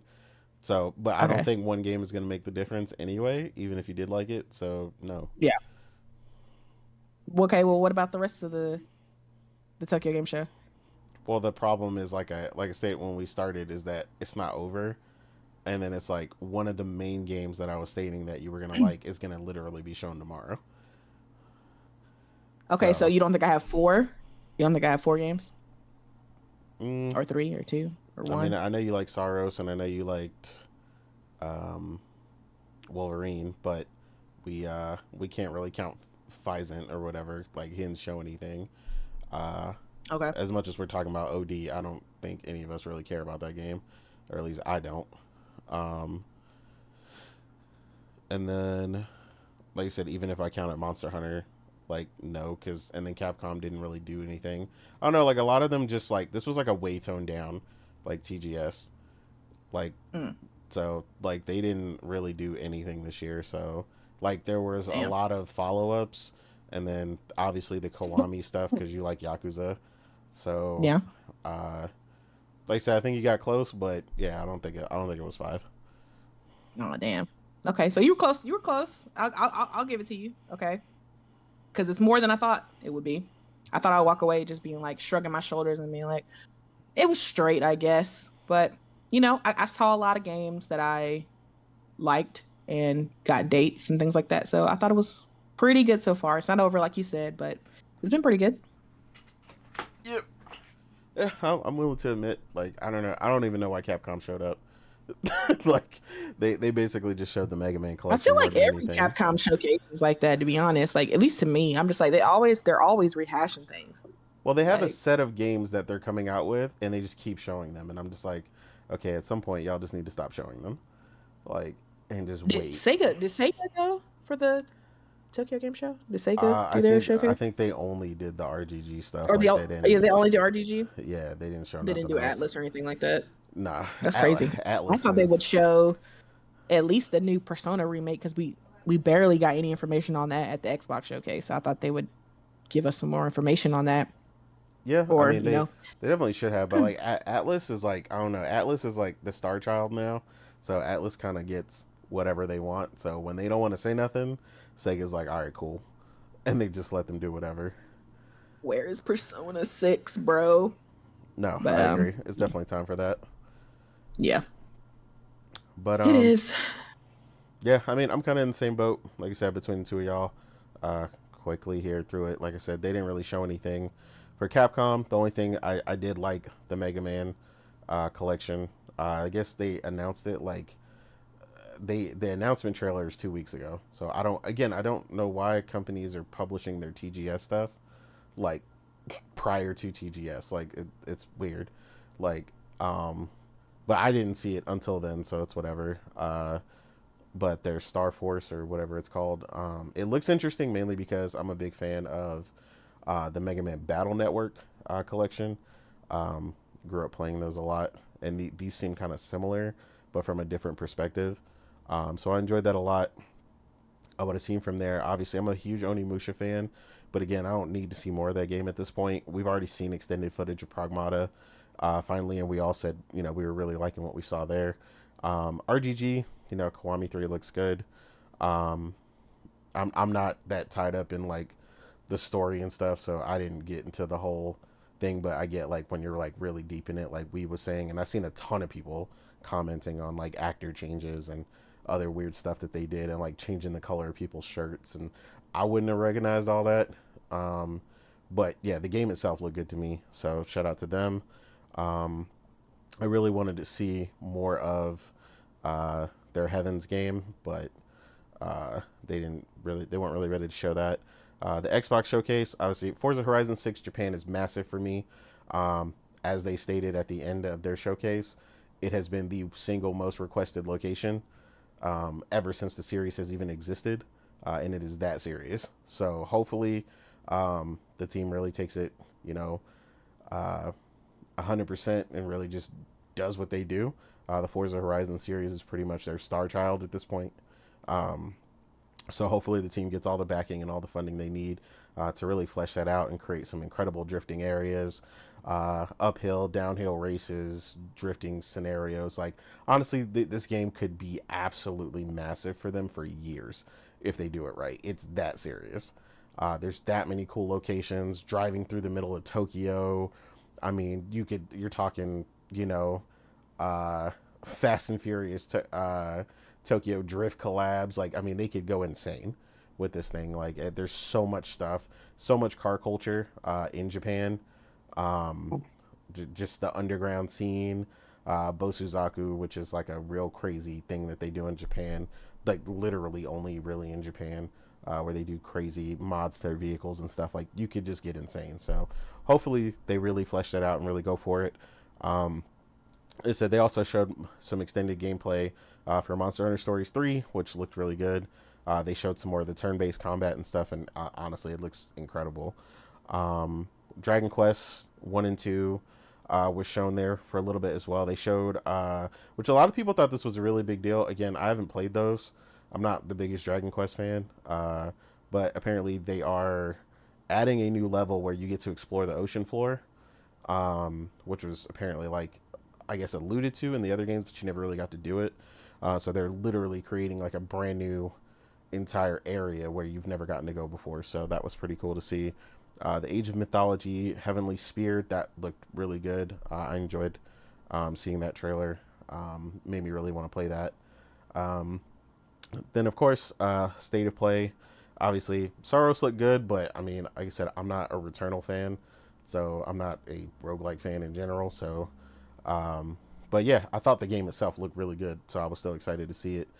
The Flight Sim announcement was pretty funny, but I play Flight Sim on PC, so that's the only place I'm gonna play that game. Um, Wolverine was obviously the biggest highlight of the show. They really knocked that out the park.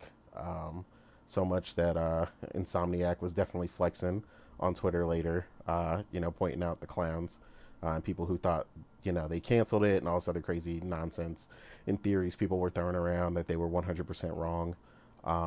But yeah, I'm excited for it. The game looked good. They showed plenty of gameplay, unlike, some people who commented that they thought the entire video was a bunch of QTEs. It goes to show you who is actually out here playing video games and who's not. Because, yeah, some of these people are definitely questionable. But yeah, I mean, that was it for the most part. There was some other stuff that was shown as well. They showed a game called Sudden Strike 5, which I actually thought looked really good. I'm an RTS person. So that looked really good. I'm interested in seeing that. And then there was a bunch of stuff shown kind of in between some of the other shows and stuff that I've seen that look pretty good. And I'm looking forward to the PC game showcase tomorrow because they're going to show Threads of Time. And it looks like we might be getting a release date for that. It's a great looking turn-based indie title.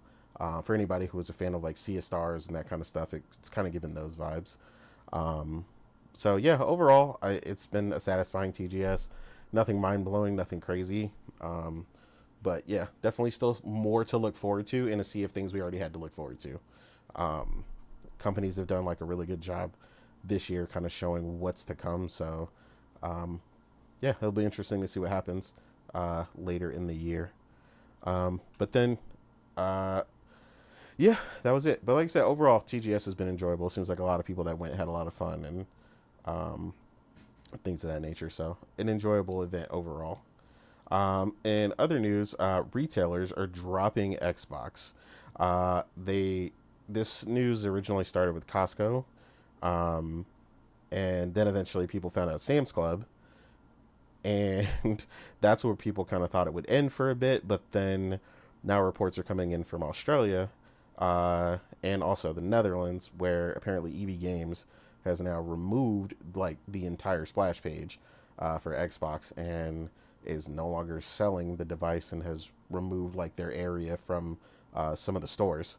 So there definitely seems to be like a big drop off. And even before these companies started dropping them, there was a big issue where a lot of people noticed the Series X in particular was really hard to find in stores, almost as if like Microsoft was not providing new stock.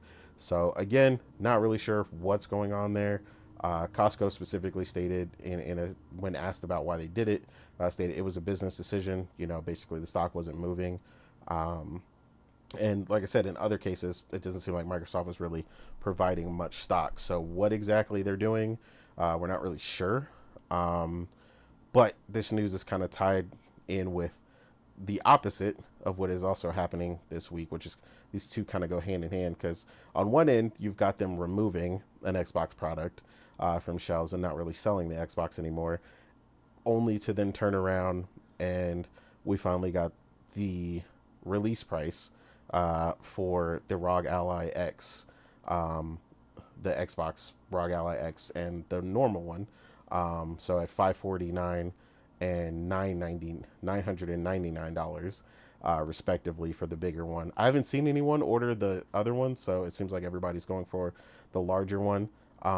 Ironically, one of the bigger things that was kind of the conversation when this was first revealed was that it was kind of stated it would play your Xbox games. It does not, just to be clear. So it was kind of interesting to see a lot of people kind of state that was a stipulation for them about why they wanted this device, only to still purchase it, even though it doesn't do that. Because it is essentially a PC handheld. It is not an Xbox portable, as was kind of, stated originally. Obviously, it plays Xbox Anywhere. You can play cloud on the device. But yeah, sticker shock for a lot of people. A lot of people still kind of folded like tissue paper and still bought it, clearly. But yeah, a combination of odd news for Xbox this week, as far as like it's kind of like something being phased out and another device being brought in, but it's not because it's their new console. You know, it is a different device in general. We're not really sure when their new device is going to be revealed or come out, and kind of where they're going to go from here.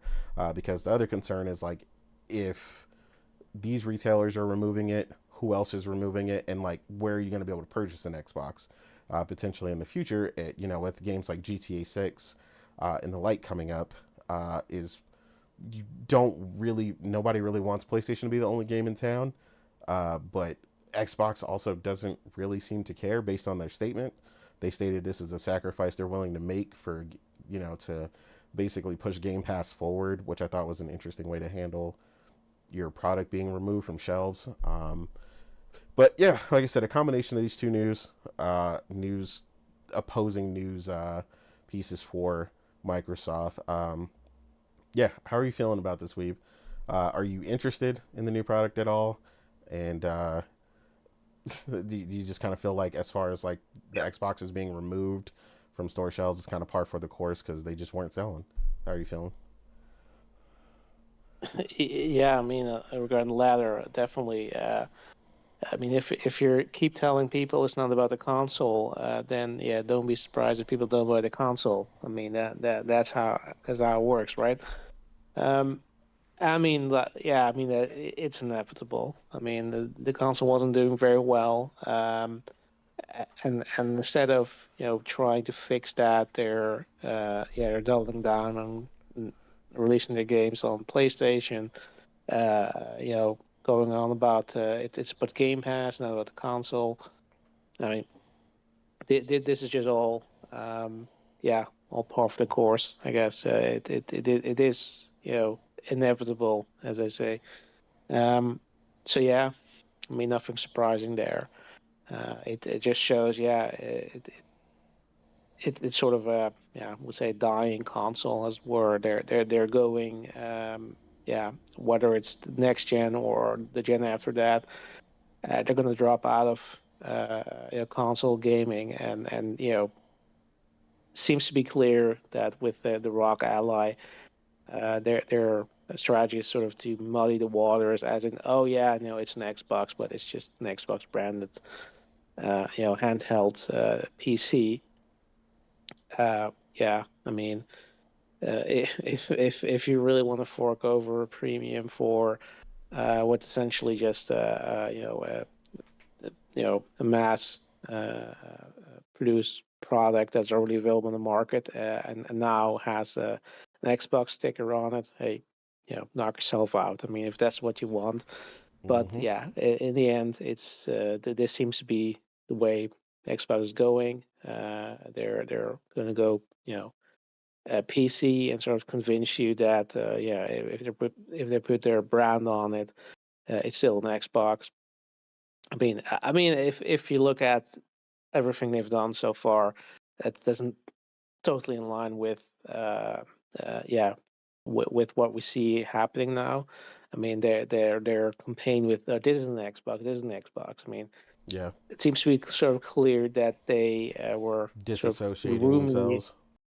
Yeah, exactly. So they were sort of grooming you to essentially accept that whatever they tell you is an Xbox is going to be an Xbox, and it's not going to be what you're used to. A dedicated piece of hardware. No, it's going to be a PC in whatever shape or form that has an Xbox logo on it, and that's your Xbox. Yeah, I mean, again, like I'm not gonna. I mean, pocket watch you if you want to buy an Xbox Rock Ally, go ahead.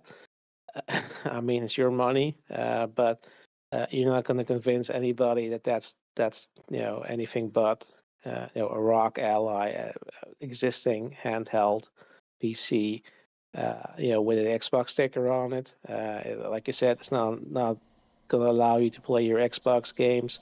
Um, uh, because, well, it's a PC. Yep. So yeah, I mean, I'm not buying it. I mean, I bought my one Xbox that I'm ever gonna buy, and I instantly regretted it, and I'm not gonna buy any else, any Xbox in the future. Plus, I have plenty of handhelds, and the thing is, like, I know the Rock is more powerful than the Steam Deck, but Yeah. the Steam Deck is for me, for PC gaming, handheld gaming, sufficient. I mean, it can play most games that are out there. It has the best support. Steam OS, it's fully integrated with the Steam Store. It's perfect for playing emulated games. Like, I mean, it's a full package. So I'd say, like, I'm good, and if I'm ever in the market for a new one, I mean, that Legion is looking mighty tempting compared to this Rock Ally, and I don't think it's that much more expensive. So yeah, I mean, uh, it's clearly not for me. The audience is clearly, the diehard Xbox fans, um, or anybody they might convince that this is an Xbox. But other Yeah. than that, I'm not impressed. Cool. Yeah. Same boat for me. I would still recommend the Steam Deck as the number one choice for Yeah, anybody looking for a PC handheld. Steam OS and everything. Like you said, the best support all around for not only the hardware but the software, the firmware, everything. So yeah, that's still my recommendation, despite it being one of the absolutely. weaker handhelds now. Um, True. yeah, But still quite functional. Like, it's not.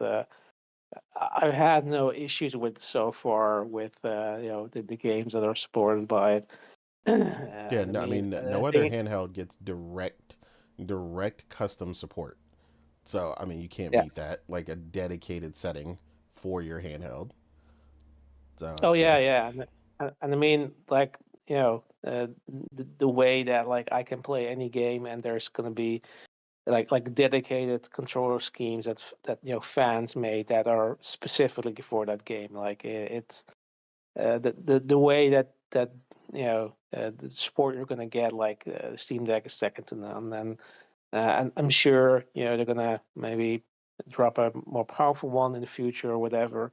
But and it doesn't matter. Like, it's kind of depends on how you use it. But like, I'm just using it for those PC games that are exclusive to Steam or to PC, um, that I want to play, and if I'm playing in a handheld, like, I'm not going to play an RTS game on a handheld. So so it doesn't matter if that, because those, especially newer ones, if there are any, they're going to be quite demanding on your hardware. And yeah, but it doesn't matter, because I'm not going to play that on the Steam Deck. That's not what they're intended for. So yeah, I mean, I would agree with you. I would totally recommend the Steam Deck right now if you're really in the market for a handheld PC. Yeah, that's the best value at this point in time. Like, I would not go for the Rock Alloyed Legion, even though there are more powerful. Uh, right now, it's not. We're not at a point where that's really an issue yeah. I think it's more yet. of an efficiency game and not so much power, because some people are kind of acting like the Z2 chip is like the 5090 or something of handhelds, and you're just going to be able to play things you've never been able to play before, and that's not going to really be the case. A lot of games are still running 45 FPS, and stuff like that. So some of the more demanding games. So again, I don't know why people are kind of making this the hero Yeah, product. But yeah, I agree. Especially also Steam Deck is on sale right now, so for like its lowest price ever. So yeah, you can't go wrong. Um, Morgan, again, same question.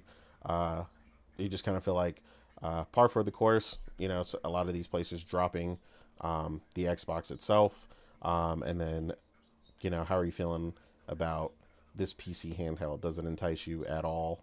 Uh, as to what you've seen on the market, or how do you feel the reception has been so far? It's kind of like what we were talking about last night. Like, it makes sense that some of these stores are getting rid of the Xbox stock. I mean, this is like, not only were they not selling, but now they've raised the price a second time to the point where it's like they're almost pricing themselves out of what's considered the price range for a console, right? The appropriate price range for a console, right? Agreed. Like, when you're trying to sell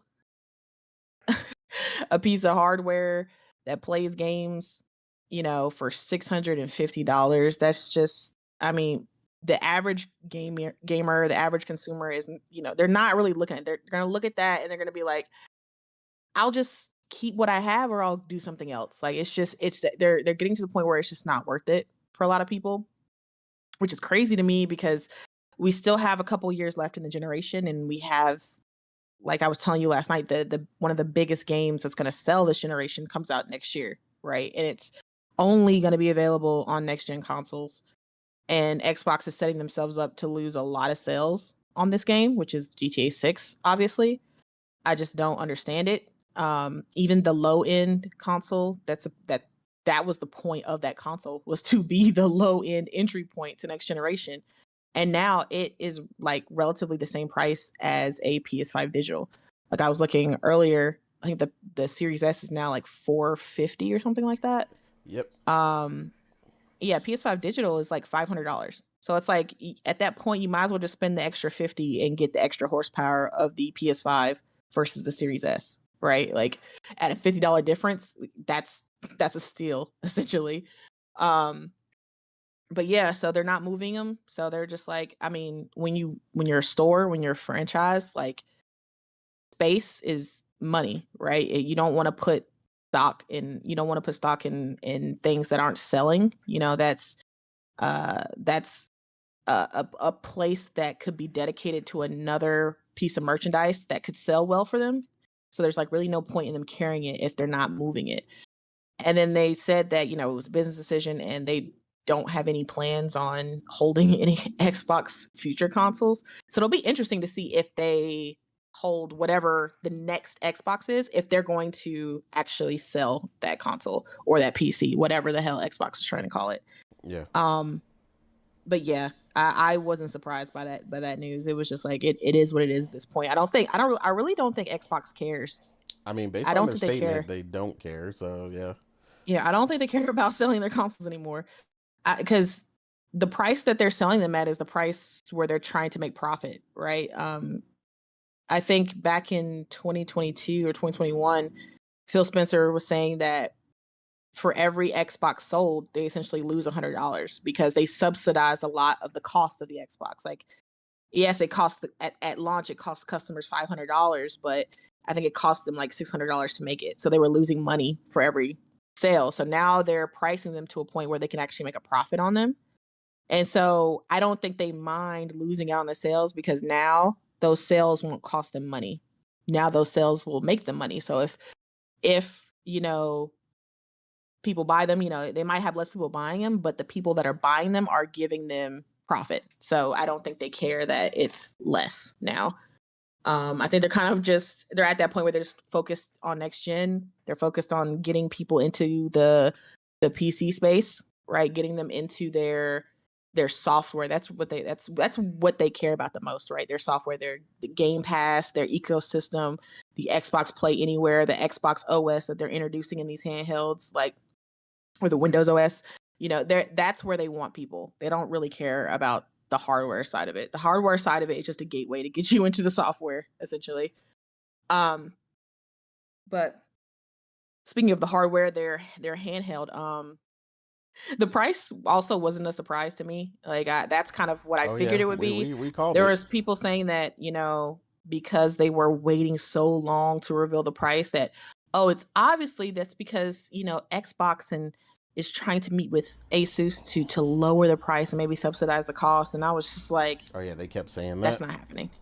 That's not happening. I told people Xbox is currently on this They're whole. done with doing that. We're not taking a loss, and I'm like, Asus is a company that definitely don't take a loss. Yeah, so. Asus definitely doesn't take loss. So I don't know. I think people were just trying to paint Xbox in a better light, and they were just like, oh, that's why they're not sharing the price, guys, because they're trying to get lower for the consumer. They're trying to be consumer friendly. I'm like, no, they're holding off. But probably one, because they're trying to see where these tariffs lead, and two, they know that what the price that they were going to release was going to be a sticker shock. So might as well just do it when they launch the pre-orders. Like, you want to see the price? Click the pre-order button. that's the way they were going to do it, because they knew they were going to get pushed back if they just kind of just said the price, and they were going to have a whole news cycle of people just discussing the price and being like, oh my God, that's too much, blah, blah, blah, blah. And instead of having to deal with that, they were just going to just announce it at the day of pre-orders, let the talk happen when people are pre-ordering it and showing off their receipts and saying, I got it. You know, let the FOMO work for you, right? Let the people advertise the product for you. That's kind of why they did that. But yeah, I see a lot of people getting it. Like, a lot of people that said they weren't going to get it buy it. And I definitely, like you said, and I see more people getting the X version. I don't think I've seen one person get the regular one. Everybody's going for the 1000 one, which I get. Like, if you're gonna go for it, go for the big and powerful one, right?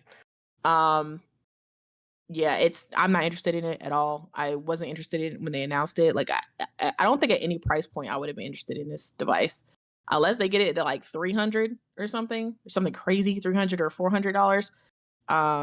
Yeah, $1,000, absolutely not. You price me out, I'm good.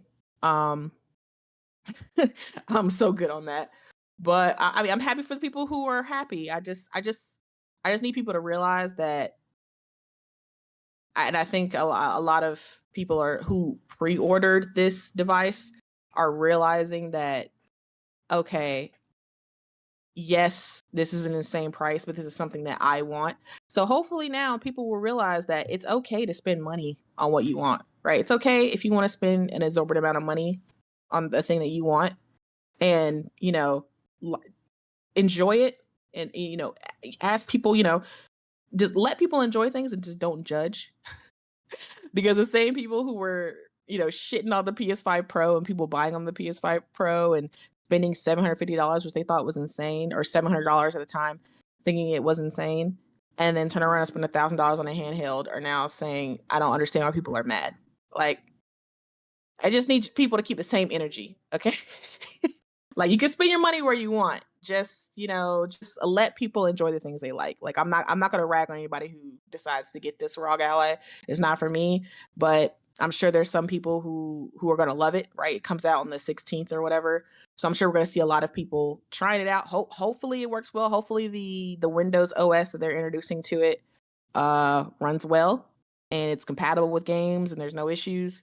Because that's the real tester. That's really why Xbox is releasing this device, is they're trying to get this Windows OS and everything on lock before they put this in their new console or in their next handheld. They want to get this to be as smooth as an operating system as possible for whatever their plans are for next gen.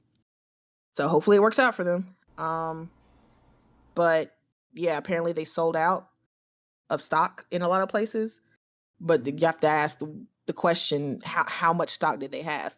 Exactly. I don't think Xbox or Asus were anticipating a lot of people, you know, going in day one for this device. So I can't imagine that they just had millions of these made, right? Yeah, like I don't think so. You'd find me hard pressed to believe that they had a million plus, you know, ROG Allies sitting in a warehouse somewhere waiting for people to pre-order them. Like, no. Especially based on the sales of the rest of the PC handheld market. I mean, yeah, the only one that has sold a couple million is Steam, and they just barely sold Steam. like 4. Yeah, yep. Steam's got the lead, and like you said, I think it's like 4 or 5 million. So it's not even a high number compared to, like, you know, consoles and PCs out here. So I don't think the ROG Ally is over here at 2 million or anything like that. I just think it's probably sitting around 500, if they're lucky, 500,000 or something like that, 300,000. And that's fine. That's perfectly fine. They're making them like to order, right? And they're making them at a profit. So I don't think they care how many they sell, because with each device they're selling, they're making money off it. They're not losing money. So I don't think they care if they sell, 10 or 20 million or just 10,000, because if it's just 10,000, that's still 10,000 products that they've made a profit on, right? So the number, I don't think Asus or Xbox care about, but I don't think they've sold anywhere near like 1 million or anything like that. But yeah, not gonna judge people who get it. I hope they enjoy it. I hope you guys enjoy it. Hopefully, Xbox Play Anywhere kind of takes off, because as of right now, it has a lot of games, but a lot of those games are like the smaller games that not a lot of people play. It's not too many AAA. So hopefully they're able to support it right now. So yeah, it's mostly I've noticed it's mostly like Japan that supports it, which is interesting that Japan kind of seems to go all in. Square Enix has a lot of Play Anywhere games. That's probably part of Phil's initiative to try to get Japanese games onto the Xbox platform. Yeah. That whole pushing the East and trying to get Japan on board with Xbox. I think that's probably why there's a lot of those games on Play Anywhere. But yeah, so I'm happy for the people who got it. $1,000 is certainly an investment, so I'll say that. Yeah, it is. No, I agree. I think you guys said it all. Yeah, like I said, I'm definitely not in the market for it. I don't even have a PC handheld as it is. And if I was, like I said, it'd be the Steam Deck. Yeah, I mean, no surprise to us about, the stuff leaving the store shelves. Yeah, things that don't sell, you get rid of them. So, yeah, with that, I mean, that is all of our topics this week. So we're going to go ahead and head out. Again, thank you for everybody who showed up. It was kind of packed today. We had quite a few people show up, both in the beginning, the middle, and the end. So thank you, everybody that showed up. Try to remember everybody when I say all their names, but Viper, Hero, Will 777 JP, as he says it, Henry, Emmanuel, Seafresh. We had Sly Crow show up, Ryan, the Wolf, and Sanctus, who also showed up. So, and anybody else who was lurking, didn't comment or whatever. Also Salazar. But yeah, like I said, everybody who showed up, appreciate y'all. We're just gonna go ahead and get up out of here. Weeb, let the people know where they can find you, sir. Yeah, thank you all for coming in. You can find me on Twitter as a Weeb Sheriff at Infant Rhizome, and the same for Blue Sky. And yeah, Otter Nation. Otter Nation. Morgan, where can the people find you, ma'am?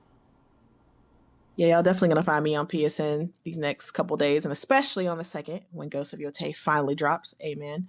And that's literally where I'll be. I'll probably post a couple of. Well, I mean, let me stop lying. I'm gonna post a lot of screenshots because that, from what I'm seeing, it's a gorgeous ass game.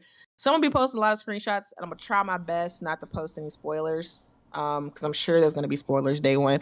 So guys, if you're playing Ghost, please try your best to not post spoilers. Okay, I know people are excited to play the game, but try to avoid the story spoilers and like the character spoilers. Just try to take pictures of like the environment and the backdrop and stuff like that.